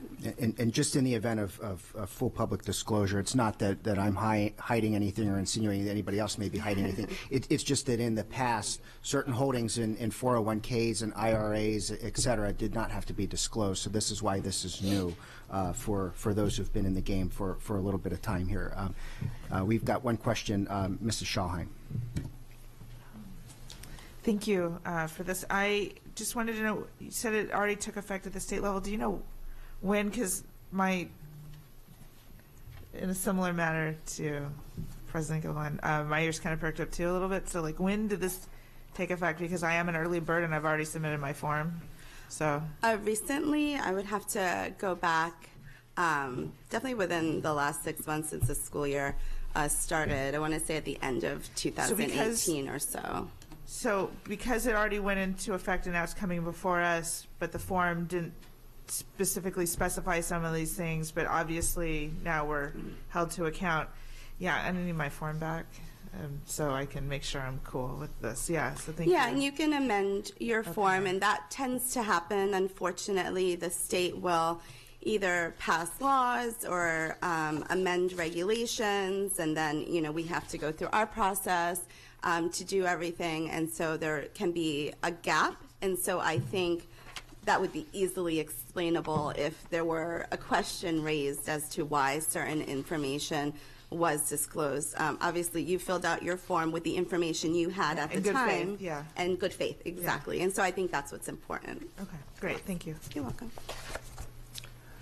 Okay, it looks like we have no other comments here. Any public comment? Seeing none, thank you for that. We'll now move to item 6.05, which is items of legislation. And I know Mrs. Hummer wanted to make a comment at the appropriate time about the Kerwin bill that was introduced. And certainly I know we have no votes expected today on this, but you know, anything else that you'd like to highlight as well? Sure. It's kind of, I know Ms. Ortiz can jump in as well. So the long-awaited Kerwin bill finally dropped yesterday, and we were able to get the text. There's a lot of very good things in there that we have been advocating for. Pre-kindergarten funding is huge. Extra support for some of our struggling learners, extra concentrated poverty grants, increased teacher salaries. There's a lot of things. There's some details in there that are still being worked out and being fuzzy, but I think overall it's what we were hoping for. The funds that they initially have in the outline are very good for Anne Arundel County. If those funds are granted. And so I will be going this afternoon. They're fast-tracking it along. Oh, yes. And I will be there going straight from here this afternoon to go testify before the Senate committee for that, and the House committee is next week. So they're moving it right along. But I think overall it's very positive. Ms. Ortiz, you can add into that. Thank you, Mrs. Hummer. Yes. So yes, the long-awaited Kerwin bill dropped yesterday in the bill hearings today. So we had less than 24 hours. And just a huge thank you to staff, because I sent them the link and I'm like, and I need it by the end of the business day so that I can work on some testimonies. So still working on that so that we can get something on time. So Kerwin would be a Section 3 bill. Everything, as Ms. Hummer stated, are things that we've been monitoring, are covered by the legislative program. We talk about Kerwin Commission specifically, the pre-K funding. We talk about pre-K funding and full funding, per pupil funding for pre-K students in our legislative program, and funding funding in general. We talk about, teachers and teacher salaries and rigorous trainings. So given that, it would be, something that falls under the legislative program. So what we're looking at based on the legislation, which really there weren't surprises necessarily, given that they issued their recommendations not too long ago, would be a support with amendments to just address some concerns. One specific issue in the bill as drafted is the definition of teacher. It excludes individuals that currently are in the same collective bargaining unit as teachers at AACPS. So, for example, curriculum specialists, school psychologists would not be included in that definition, and I understand that there's a general concern about that amongst stakeholders.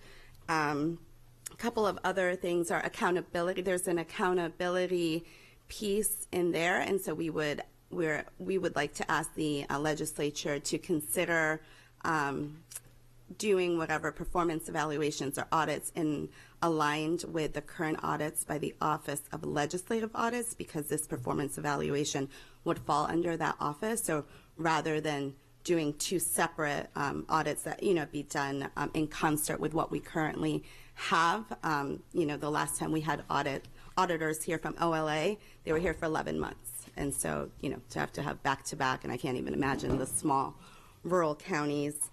Just trying to see if there's other. And then with the teacher preparation program that's proposed in the bill, that's great, wonderful, we support it. We would ask that there's also allowed a little bit of flexibilities to local school systems, because we feel that we're doing things that work here in Anne Arundel County Public Schools, and so we wouldn't want to kind of mess that up. So if we can do it, in concert with what the state is proposing, of course, we would love that. And that's pretty much sort of the clarifications that we would request in the bill, and aligned with our legislative program and positions on these issues this session and in previous sessions. Awesome. Mr. Ortiz, thank you again for everything. We've got two lights. Mrs. Schalheim. Thanks for all that. I have some questions about, well, I've one question about one of the bills in our packet, SB 879. It's off. I know we don't have a position on it, but it's awfully specific with regard to just two historical figures. Like, do they go beyond that? Do they talk any about, current contributions or or anything like that, or is this taken right from the text, and that's the whole? This is right from the text, and that's a good question. And so typically we would oppose curriculum mandates. Right. However, given some of the things, the efforts that we're taking here with in our school system, global community citizenship course, and other measures to address diversity and some issues we faced as a county and as a school system, we weren't comfortable opposing it, and especially given the fact that it wasn't very prescriptive, the language, necessarily, other than to talk about highlighting Harriet Tubman and Frederick Douglass. And the reason for that is because they are Marylanders. They were Marylanders, and so that's sort of the highlight. I did ask for clarification, though, on the bill, because it's drafted to a section of law currently which highlights specific days. Yeah. So Veterans Day, Washington's birthday, Lincoln's birthday, Arbor Day. This talks about Black History Month. So the question I posed to the committee was the intention of the bill that school systems devote a part of one day during Black History Month to Black history, and also Harriet Tubman and Frederick Douglass, which we are already exceeding that in our school system? Or is the intention of the bill that we devote part of one day each day during Black History Month, which would be more difficult to do? It doesn't tell us how we're supposed to do it, what the instruction is supposed to be, so we just asked for that clarification. So I think that was sort of the reason why Harriet Tubman and Frederick Douglass are highlighted, is just because they were Marylanders. I would just hope that it would go well beyond that. I mean, I know we probably already do this, so yes, this is just more of a comment. Like, yes. I hope it goes. I hope what we do goes well beyond that. I hope it includes current contributions to society, as well as historical references to amazing people from our past, and the whole spectrum to really celebrate. So it's more of a comment. My question is about Kerwin and pre-K. Mm-hmm. So it's great to, I mean, the state's going to do what it's going to do, and we're hopefully going to be in alignment with that. But, it goes beyond just snapping our fingers and say, okay, universal pre-K, because, like, where do we put all these children? We have overcrowded schools as it is. So do you have any sense on to how they envision this to work, and who it would cover? Because I'm also personally not my kiddo was still napping for many hours a day at that age, and so, like, the concept of full day standardization of toddlers is a little scary. So can you speak more about what their plan is and implementation, and what that all looks like, if you know it? So I don't know if Ms. Hummer wants to chime in, but so the bill wasn't super specific as to implementation. So the goal of Kerwin was to get a bill this year to address some of the 5 key policy areas that the Commission has been reviewing for the last year. Early childhood development and education is one of them.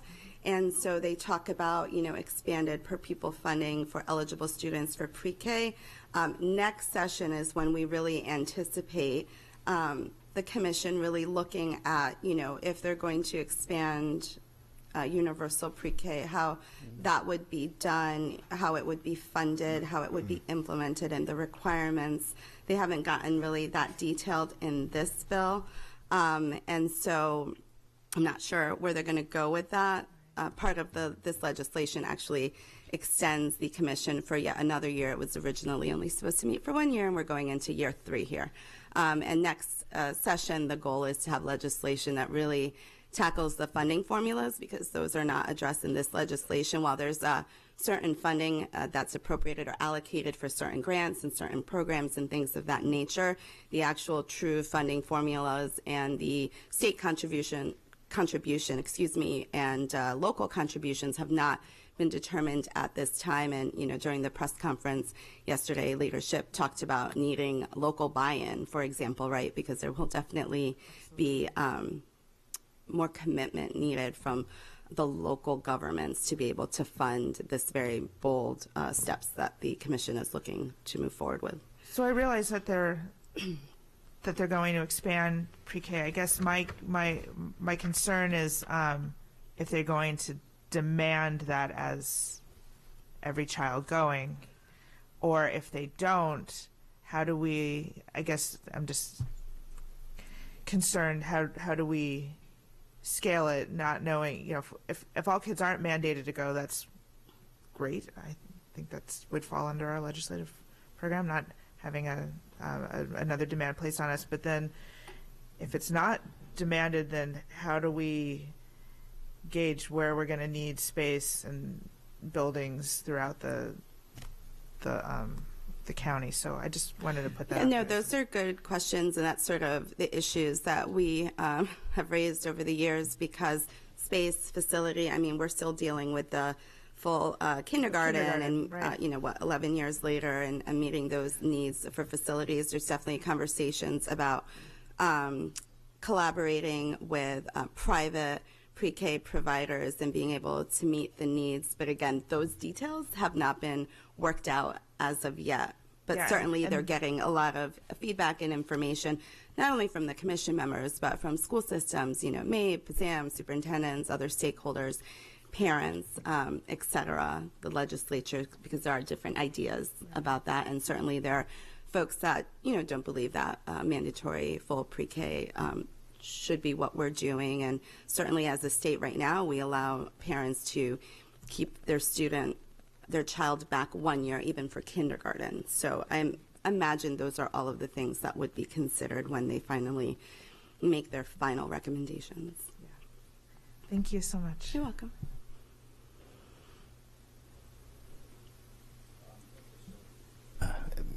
Ms. Antoine and then Ms. Hummer. So I want to commend you, Ms. Hummer, and you, Ms. Ortiz.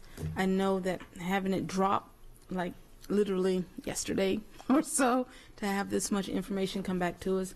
And I want to share with you, Julie, I didn't know you were testifying today. I would be right there to support you this afternoon if I had known. So if you guys go into these testimonies, we're one team, one fight. Let us know so we can be there to support you. Well, I will say that literally we found out yesterday, but I'm not going actually to testify on behalf of this board. I'm testifying on behalf of the Maryland Association of Boards of Education. Oh, gotcha. So I'm there in my role as the legislative chairman. So I'm speaking for all 24 jurisdictions when I go. But on this issue, we very much align with Anne Arundel County Board of Education. But we literally found out yesterday about when this bill about what time all the hearings were going to be. This has been a very fast-moving 24 hours about as if things were finalized. Yeah. So then my question, I have two actually. One was back to, you said the definition of teachers in the current commission is different from what it was before, or just different from what we define it as? And if so, how do we look into aligning our definition with currents? Because I don't anticipate them changing much. So what the Kerwin, and they're sneaky, man, because they put it in a special section. So for those that aren't familiar with reading bills, it's usually the all caps bold is the new language, right? And anything that's in regular font is existing language. But when it's in a special section, it's not existing language. It is new language, but it looks like it's existing language, so people will not even pay attention. Sometimes we pay attention to all of those things. So in a special section is where they throw in the definition of teacher, which is interesting because it's uncodified. Things are in special sections are not codified in the law. And so I know that I'm not sure why teacher was limited in its scope for definition. We would not want to adopt the Kerwin definition because that would exclude so many of our employees that we currently include in the same collective bargaining unit. It is my understanding that MSCA, this was not their request either, MABE, PZAM, and others, and so we're just curious as to where this came from, but I don't believe that this a proposed definition has the support of the major stakeholders. And so the goal would be to get that definition changed to be inclusive. That's part of, that was my B to the A, right? So I'm glad you answered that. So then my other, if we can address the other legislation, okay. So on page 5, the HB 1211, when we talk about Ready, Set, Launch, and they're offering that there be an option for students to take an online course for language, I wanted to better understand why we're choosing to oppose what's being offered here. 5.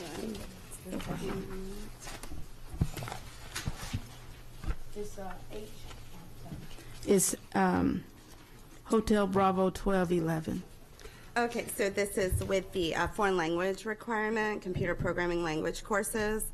And so this is in alignment with our legislative program. First and foremost, we firmly believe that curriculum decisions are the purview of the local boards of education and the State Board of Education, Maryland State Department of Education, as opposed to the legislators.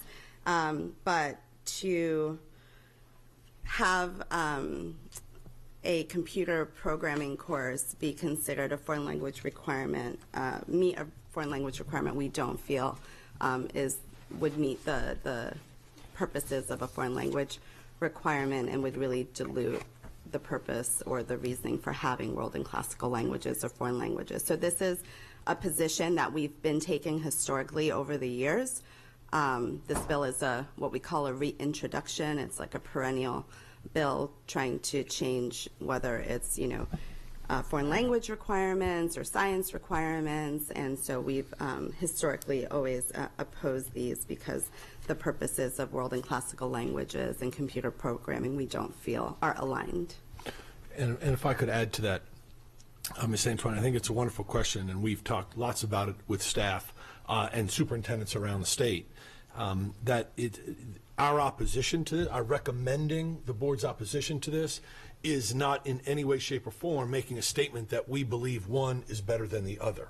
We just don't think they should take the place of, right? I think students should have access to computer programming and computer science, and I think they should have access, we believe they should have access to foreign language. What you learn in each is very different. While you call them a programming language, there are things that you get in that world classical language course that you wouldn't get in a computer language course. So we are emphasizing that we want students to take both.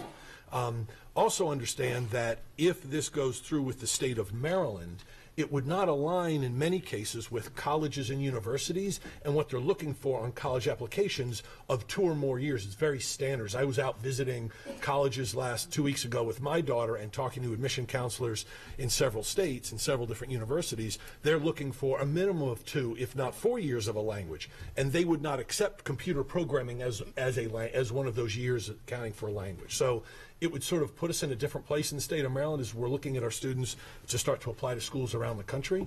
But really it's about access to academics and the rigor of what's in computer science and what's in foreign language, and not one substituting for the other. Yes, ma'am. Okay, Mrs. Hummer. I'm just going to hop back for just 1 minute to Kerwin. The issue about the teacher definition, as Ms. Ortiz said, I believe that there is kind of universal puzzlement about that definition as it's there, and I think that legislators are already hearing from a number of people. As the bill was just dropped yesterday, there's going to be lots of changes to it, and they're already hearing from a lot of people, so I don't think anything is too set in stone on that, and I think that is one issue in particular. I know that all the major education education associations have already raised concerns about the limitations on that. And then when it comes to pre-K, again, there's nothing in this bill, thankfully this year, that's mandating any pre-K whatsoever. This is completely a funding issue in this year's bill. So it would just give us additional funds for the current students that we serve in pre-K. Next year and the years coming up, that'll be when we're really going to get into the fine details, and that we'll go back and forth with everything that was raised here. Is it the best for all students? Should it be more targeted? Do we even have the space to do it? Which at many of our schools we don't even have room to add additions to do it. It's not that we could. So those are all things that will come out in the coming years. But the bill today, the bill that dropped yesterday, is really only funding, which was our main focus that we wanted this year, is that we are serving almost 3,000 pre-K students and receiving no additional dollars for them. So this is really good in that if this part of it passes, we will receive more money to serve the existing students that we have. A little bit of fiscal note staging by the sponsor. Ms. Urea. Thank you, Ms. Ortiz. So I had a question on page 6, House Bill 1242, opposing the Vision Services and Vision for Maryland program.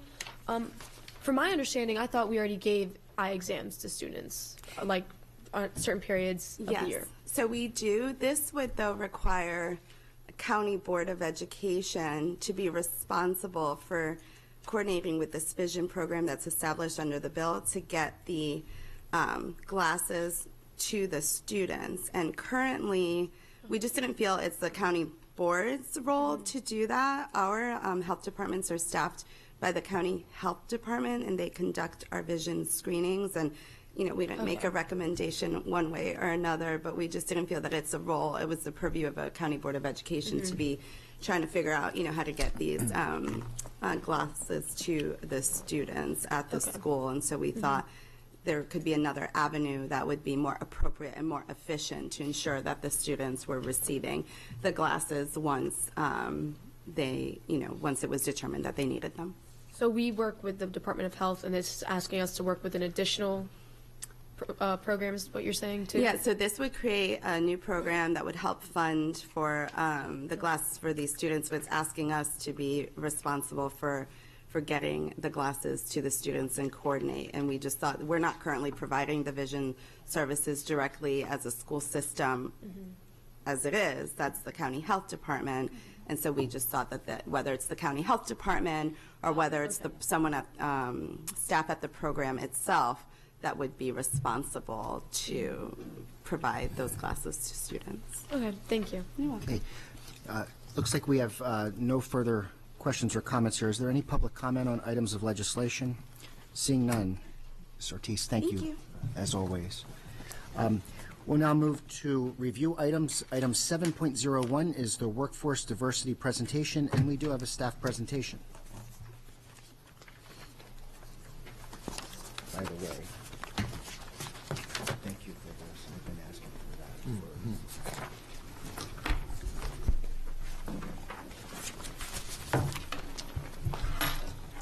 that. Good afternoon, President Gilliland, Vice President Urea, and members of the board. I am Jessica Cutchis, Executive Director of Human Resources. To my left is Mrs. Sue Chittum, Senior Manager for Human Capital, and to her left is Mrs. Shanika McKenzie, our Workforce Diversity Specialist. I'm excited to sit before you today and share a review of the 2018-19 hiring season. During this presentation, we will provide an update on both the recruitment and retention of educators in our school system. AACPS continues to strive to build a workforce that is reflective of the students we serve. As we have shared in the past, this is no easy task and many challenges remain. The number of college students pursuing teaching as a major continues to decline. A report by the United States Department of Education found that a mere 8% of college students pursue teaching as a major. The percentage of diverse college students pursuing teaching as a major is even lower at 4%. According to 2017 data released by the National Center of Educational Statistics, the teacher workforce remains overwhelmingly homogeneous, with 80% of public school educators identifying as Caucasian. The percentage of African American teachers nationally has dropped from 8% to 7% of all teachers, while the percentage of Hispanic teachers has risen to 9% of all teachers. Finally, only 76% of African American college students who pursue education as a major actually go into teaching as a career, versus 95% for Caucasian students. Despite these challenges, we remain steadfast in our goals, and we continue to look for innovative ways to tackle these issues. We continue to make progress in our goals to increase the diversity of our teacher workforce, and we'll share some of those successes with you today. As of October 8th, 2018, we hired 679 Unit 1 employees for teaching positions, and this is an 18% increase in the number of teachers hired versus that same time last year. It is also worth noting that 18 were AACPS employees working in other capacities who became certified teachers. 56 of our new hires completed their student teaching internships with the Anne Arundel County Public Schools, and 155 of our new hires, approximately 22%, were graduates of Anne Arundel County Public Schools. As we continue to value diversity and recognize the enrichment and benefits diversity brings to our students' educational experiences, we are excited to report that 23.71% of our new teachers were diverse and 20% were male as of October 8th. The increase in diverse educators represents a 1 percentage point increase over last year's all-time high of 22.6%, and more than 2.5 percentage point increase in the number of male educators hired. In addition to our successful recruitment season, in May of 2018, Anne Arundel County Public Schools was selected as the recipient of the James W. Rouse Excellence in Diversity Award in the category of Education Employer. During the awards presentation, several of our diversity initiatives were highlighted along with other winning organizations.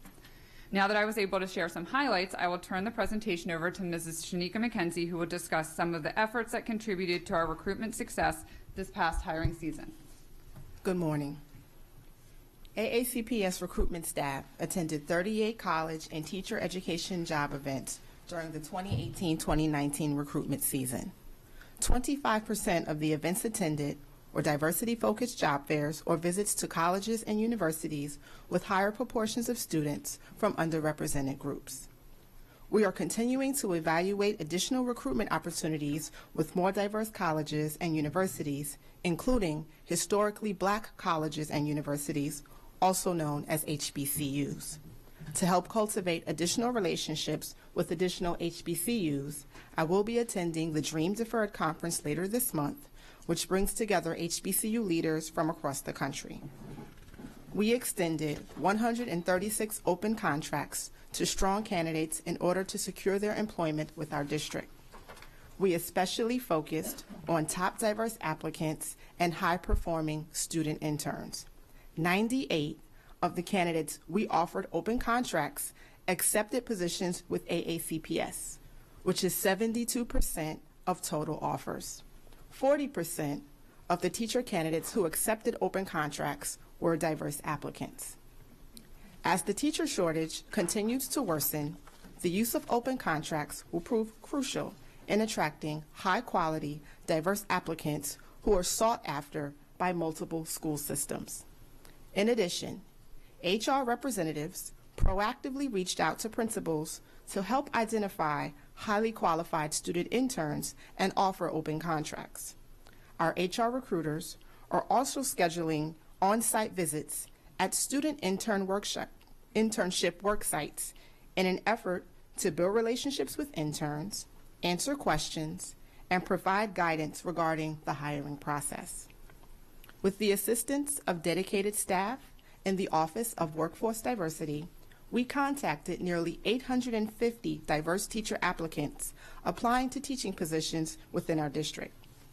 During these communications, candidates were informed of missing information in their profile, scheduled for interviews, and encouraged to attend teacher recruitment events. On March 3, 2018, AACPS hosted our Teacher Diversity Job Fair. Held at Severna Park High School, the event was attended by over 170 applicants and representatives from a majority of AACPS schools. Teachers eligible to attend our Diversity Job Fair must fall into one of the following 3 categories: professionally certified educators from underrepresented racial and ethnic groups, male educators professionally certified in elementary or early childhood education, educators of all races in hard-to-fill areas such as mathematics, chemistry, physics, technology education, special education, and world and classical languages. 90 of the candidates who attended our job fair were ultimately hired, and roughly 40% of those hired were diverse applicants. On our 2019 Diversity Job Fair will once again be held at Severna Park High School on Saturday, April 6th.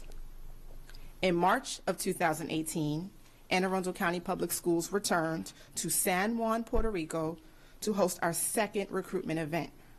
Nearly 50 teacher applicants were interviewed during the 2-day event, and several male educators were ultimately hired for positions within AACPS high-needs schools. AACPS hosted our 3rd teacher hiring event in Puerto Rico in January of 2019. Over 40 candidates were interviewed during this recruitment event, and 12 candidates were extended early offers of employment. As of today, 11 of these candidates have accepted our offers and will be joining us next year. We are also developing relationships with colleges and universities in Puerto Rico. During our recent recruitment trip, AACPS met with representatives from the University of Puerto Rico and Pontifical Catholic University in order to share information regarding opportunities within our district with pending graduates and alumni. During the summer of 2018, AACPS hosted 2 diversity networking events for candidates who completed the application process and were eligible to be hired by our schools. Candidates were able to mingle with principals that had current vacancies during the 2 one-hour meet and greet events. Nearly 60 candidates and over 30 schools participated in these 2 events. Ultimately, 13 candidates were hired. In order to ensure that our job opportunities reach a diverse audience, AACPS has partnered with Diversity in Education, which is an online education job board focused on diversity. All external AACPS teaching positions are pulled directly to this site. In our continued effort to harness the power of social media, we have decided to focus on building our following on Twitter. Our AACPS jobs page provides job-related information, relevant content such as professional development tips, and enhanced engagement with partner colleges and universities.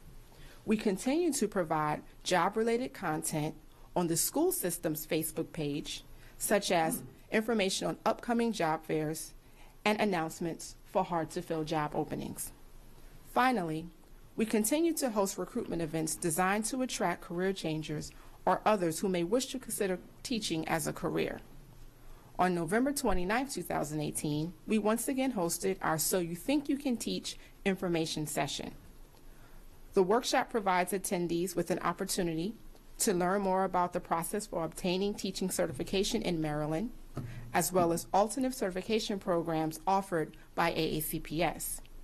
Attendees were also encouraged to consider substitute teaching as a way to gain valuable classroom experience. This workshop was attended by over 100 individuals, of which approximately 40% were diverse. I will now turn the presentation over to Ms. Sue Chittum to share information regarding turnover and teacher retention. Good afternoon. While our recruitment team utilizes numerous strategies to hire the best employees, we must do equally as much to keep them in our district. We are all aware of the challenges that face school districts when it comes to retaining teachers.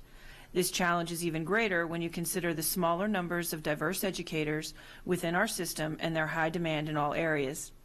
At the end of the 2017-2018 school year, teacher turnover remained at 9%.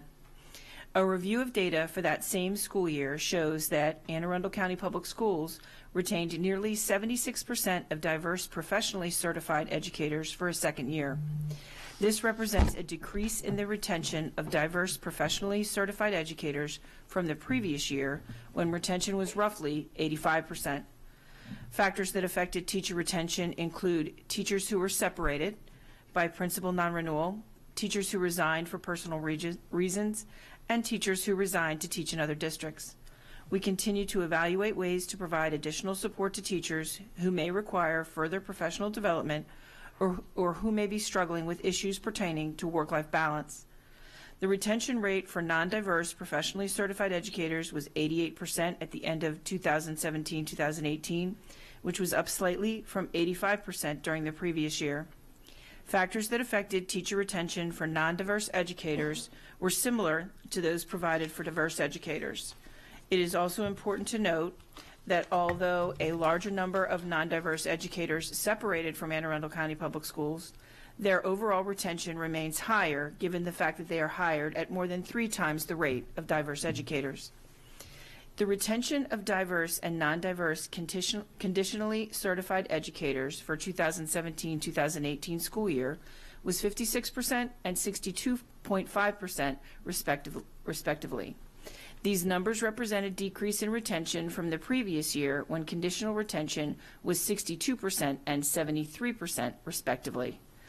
Conditionally certified teachers in many cases will have less classroom experience and may not have benefited from a student teaching experience prior to stepping into a classroom as the full-time teacher. These teachers are also less likely to be familiar with the educational terminology used frequently in schools. There are several reasons that could account for the lower retention of conditional teachers, including principals' ability to find fully certified candidates, candidates' decision that teaching is not their career of choice, and candidates' failure to maintain requirements to continue on a conditional certificate. There are numerous strategies that Anne Arundel County Public Schools has developed to attempt to improve employee retention across all levels. The new AACPS strategic plan adopted by the board includes an intentional focus on building relationships, which we believe is essential in helping to improve retention. In addition, AACPS has built in 4 critical early release days where school staff receive professional development on various topics, including a required training on implicit bias. We are striving to support the diverse educators within our county in a number of ways. We continue to host networking events to provide our diverse educators with an opportunity to connect with colleagues outside of the classroom. These networking events are a great way for our newer teachers to form relationships with other educators from across the county. The Office of Workforce Diversity has hosted 2 networking events so far during the 2018-19 school year. Over 100 teachers have attended these events.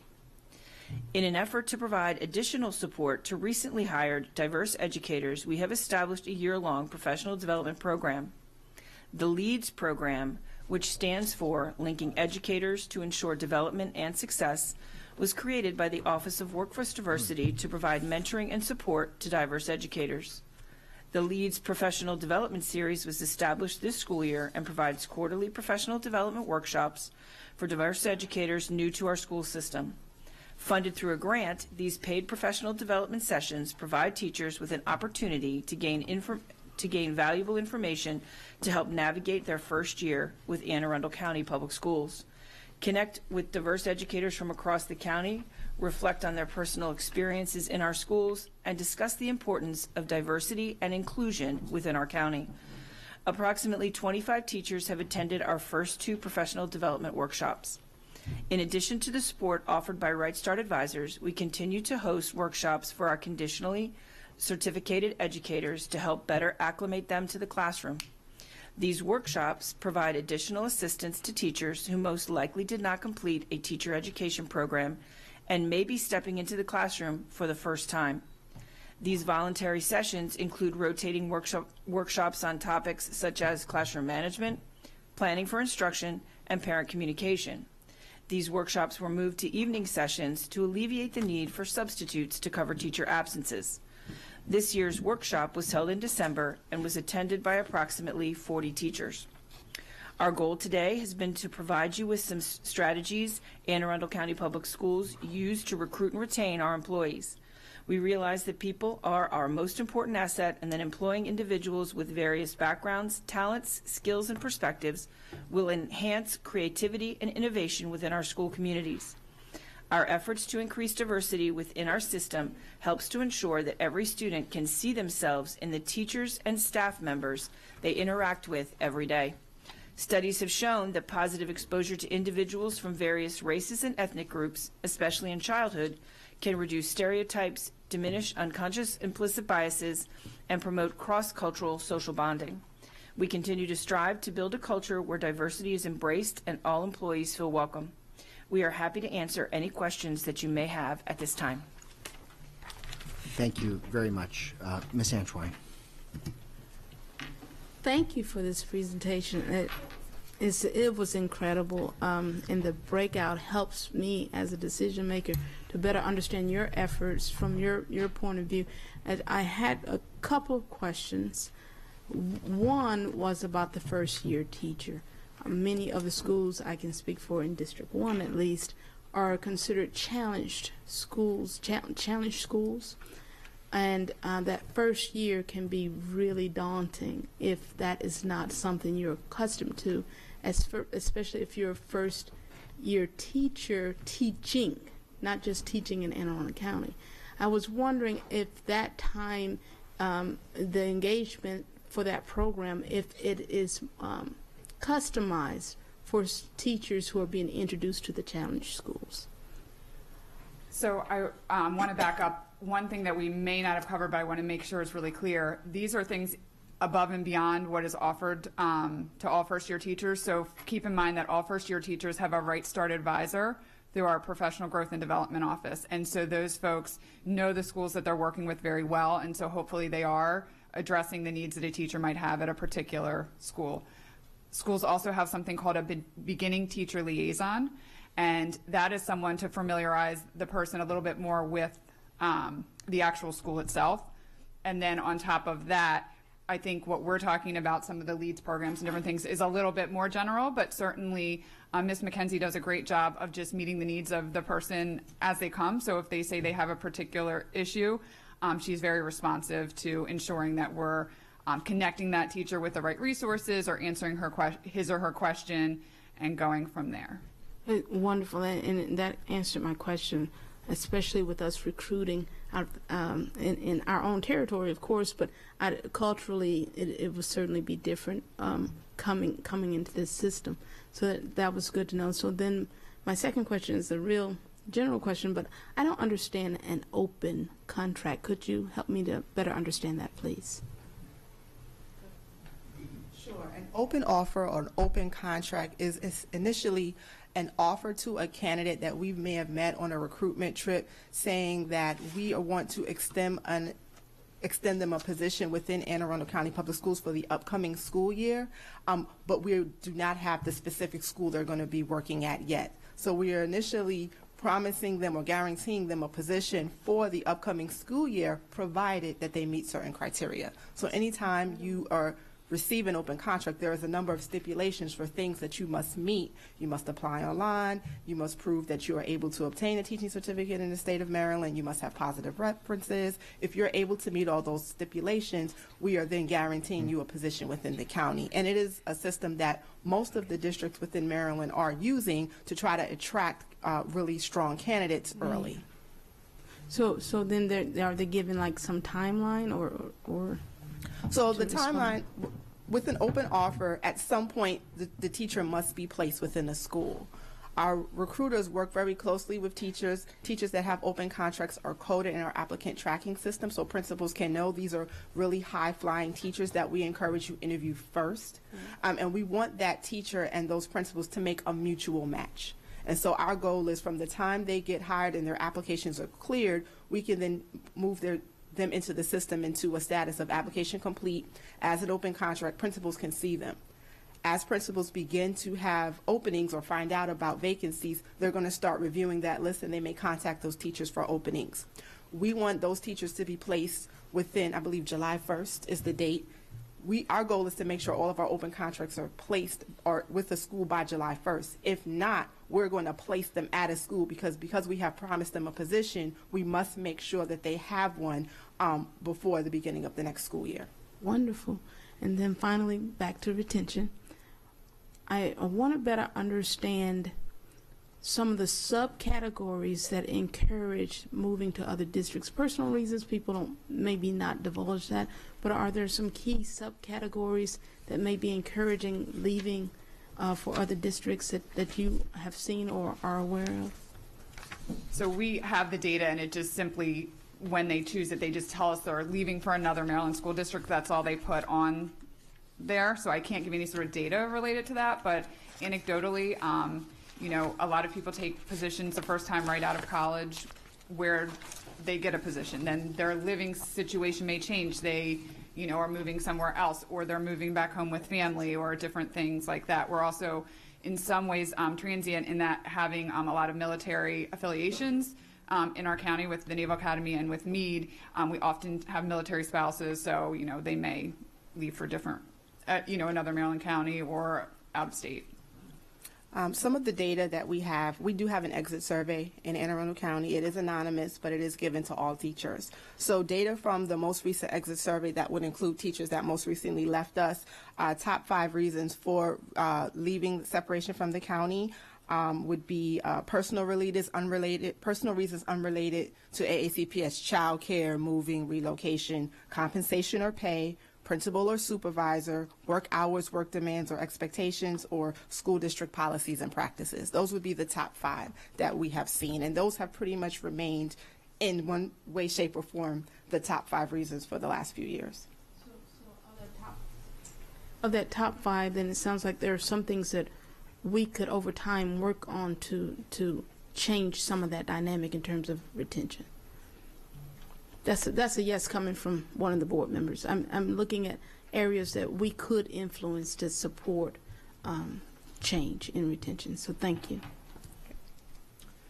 Mrs. Ellis. Thank you for a wonderful presentation and for what you're doing in this area. I have a couple questions. So if I got this information correctly, you mentioned a statistic that 76% of African American teaching majors go on to become teachers. Is that what, did I hear that correct?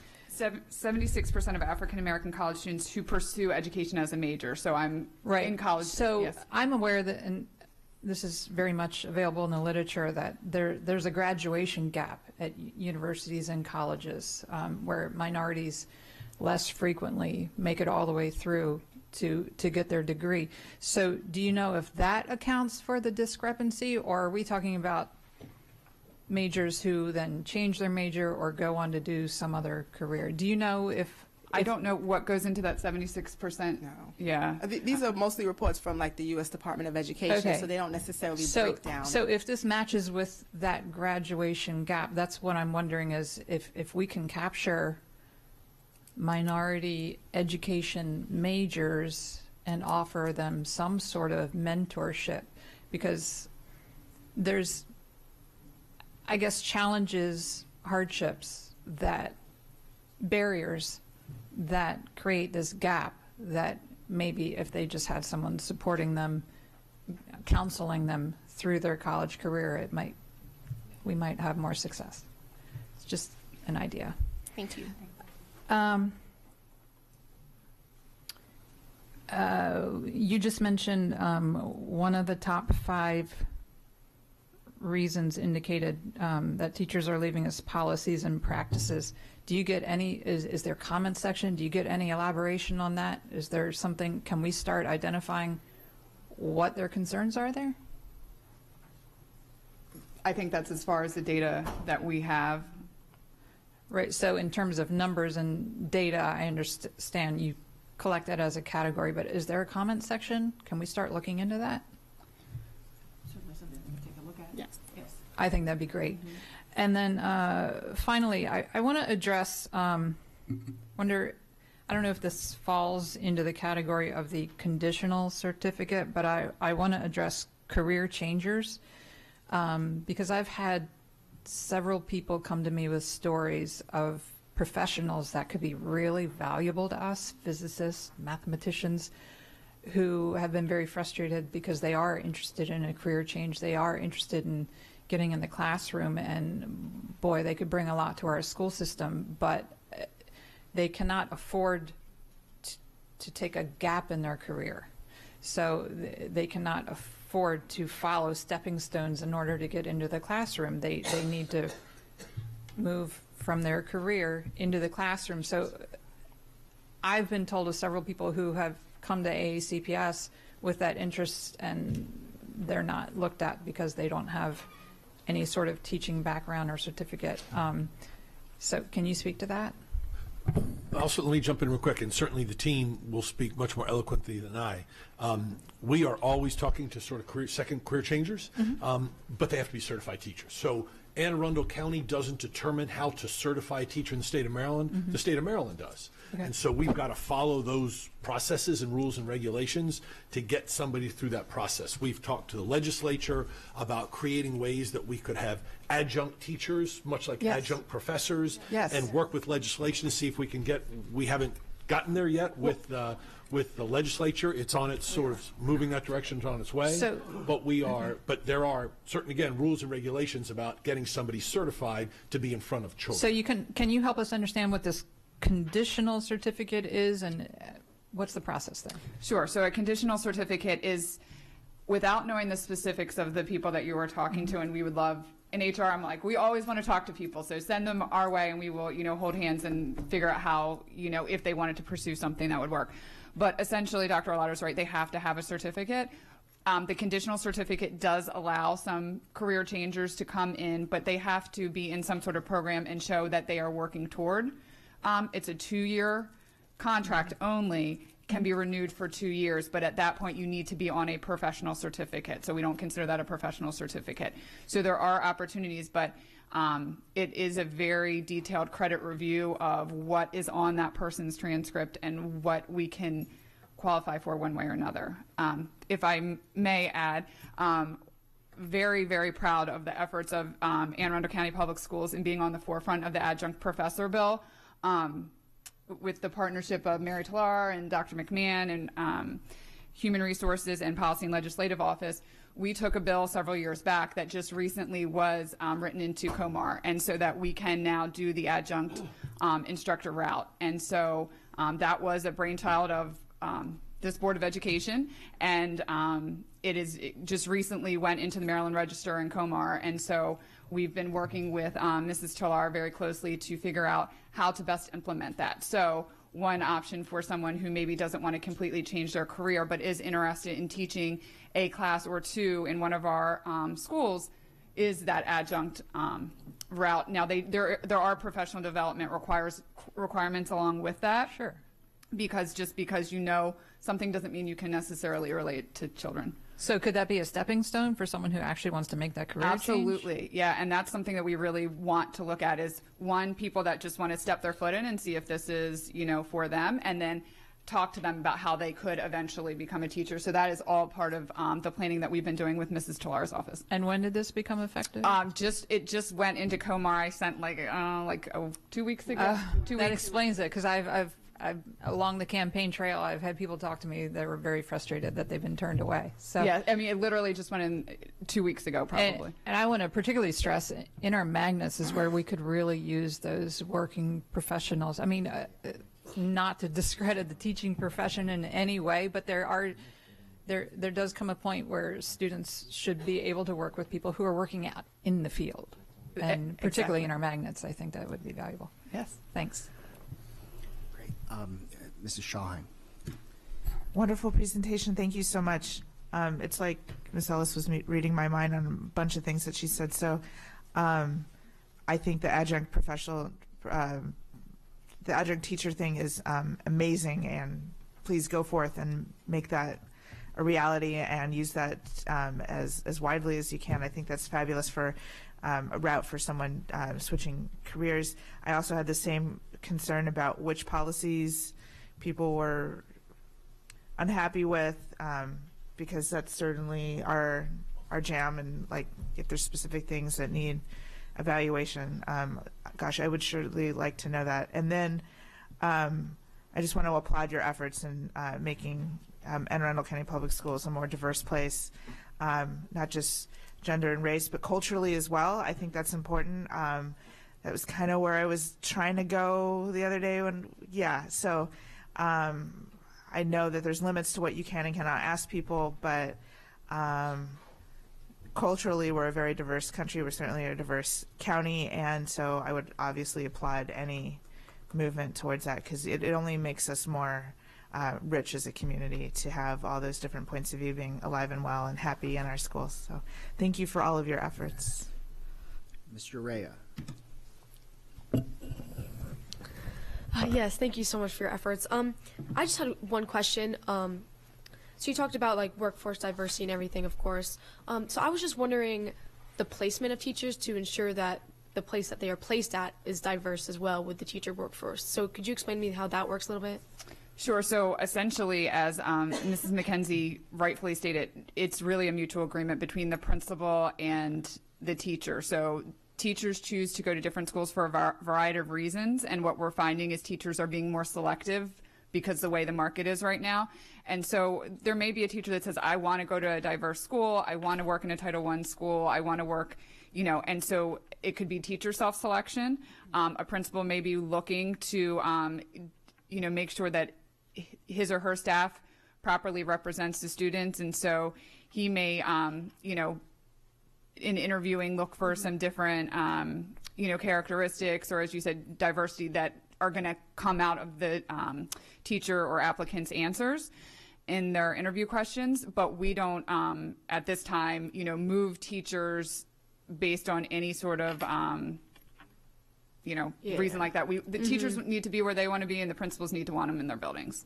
Okay, so it's mutually decided by principal interviewers, what you're saying? Yes. Okay, thank you. Mrs. Hummer.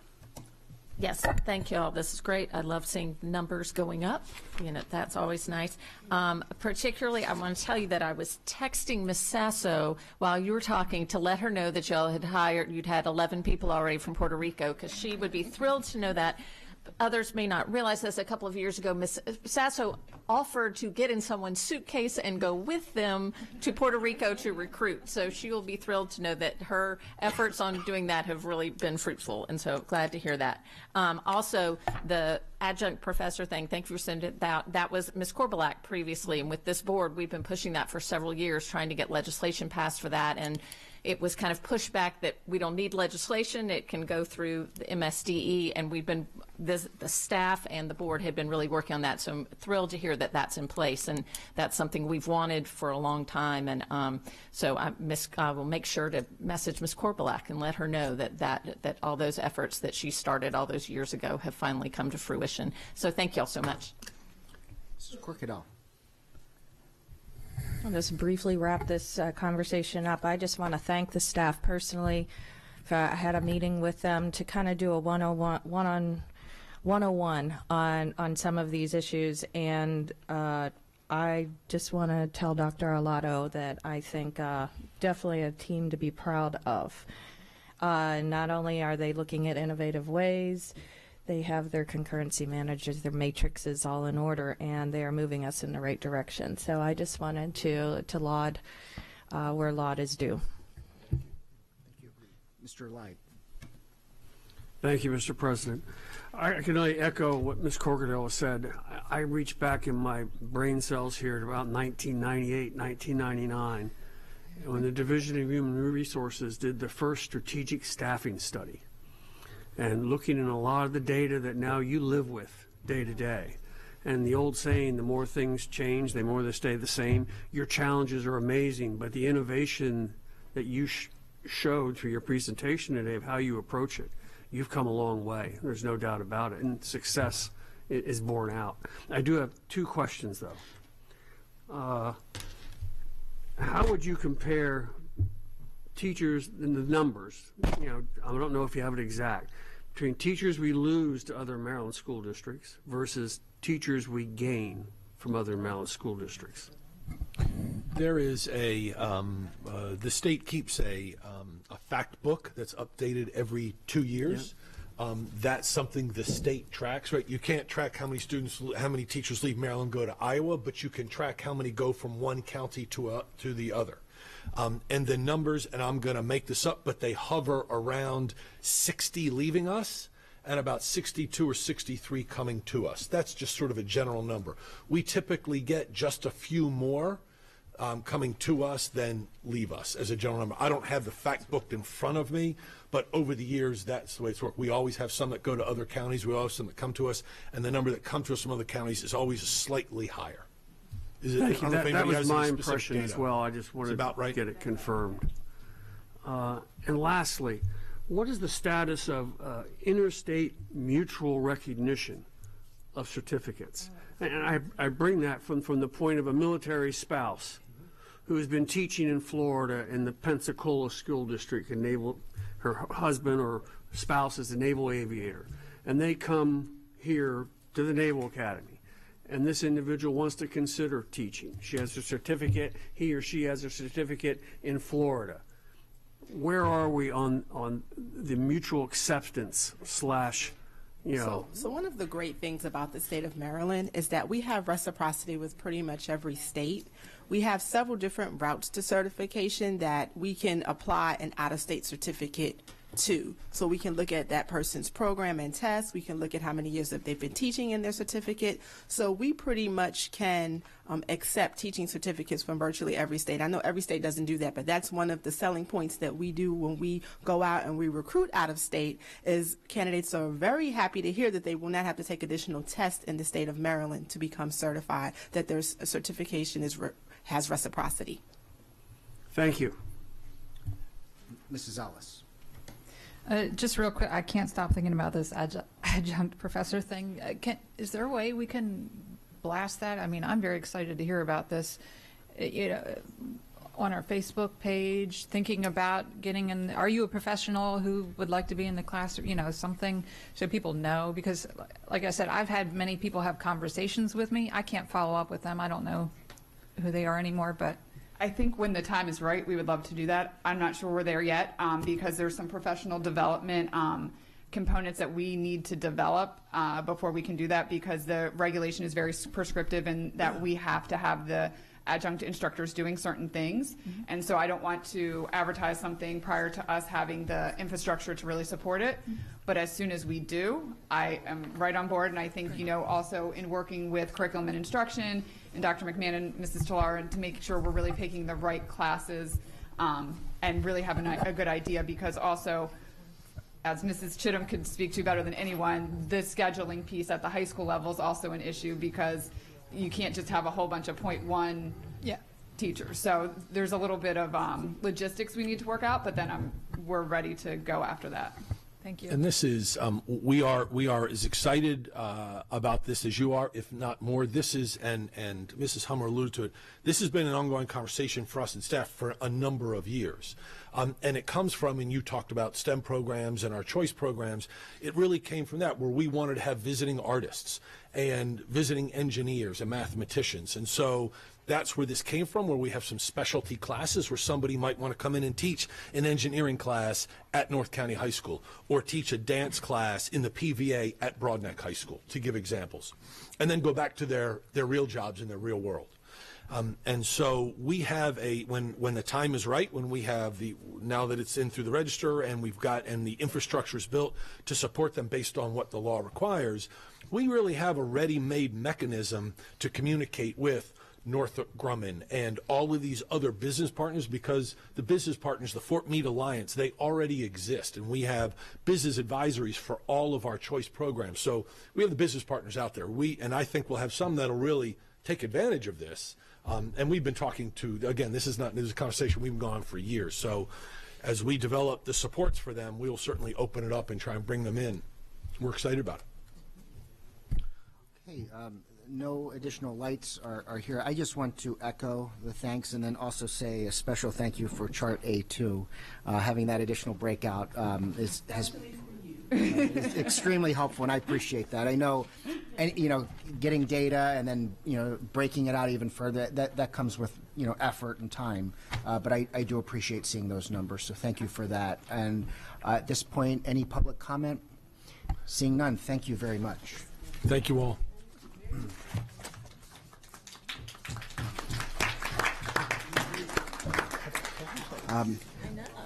We will now move to item 7.02, again, another review item, which is award of contracts. Are there any board questions or comments?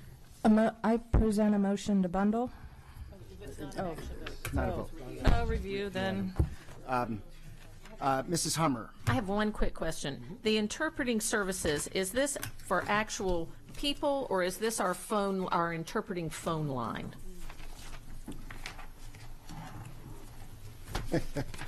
Sorry, Alex. Give you some more steps on your Fitbit. You're the one that needs to get out of here. That's why. It's kind of. Hearing starts. Good afternoon, Alex Shekno, Chief Operating Officer. This is for people, human capital. Several meetings ago, the board actually approved a contract for the telephonic link version of it. So we utilize both. Case specific, this is the human capital version. Okay, thank you. Yes, ma'am. Just clarifying. Okay, it looks like we have no further questions. Thank you. Again, we almost made the 1 o'clock mark. That was my goal today. For upcoming meetings, the next general board meeting is Wednesday, March 20th, 2019 at 7 p.m. The policy committee will meet on Wednesday, March 13th at 1 p.m. The budget committee will meet today, 1 hour after the conclusion of this meeting in this room. And then of special note, the redistricting hearing for the Crofton area is on Tuesday, March 19th, 2019 at 6:30 p.m. in the Arundel High School auditorium. Sign up that night will begin at 5:30 p.m. Ms. Urea. Mr. President, I move that the board go into closed session to consult with counsel to obtain legal advice on a legal matter and to conduct collective bargaining negotiations or consider matters that relate to the negotiations. So moved. All in favor say aye. Opposed no. Thank you.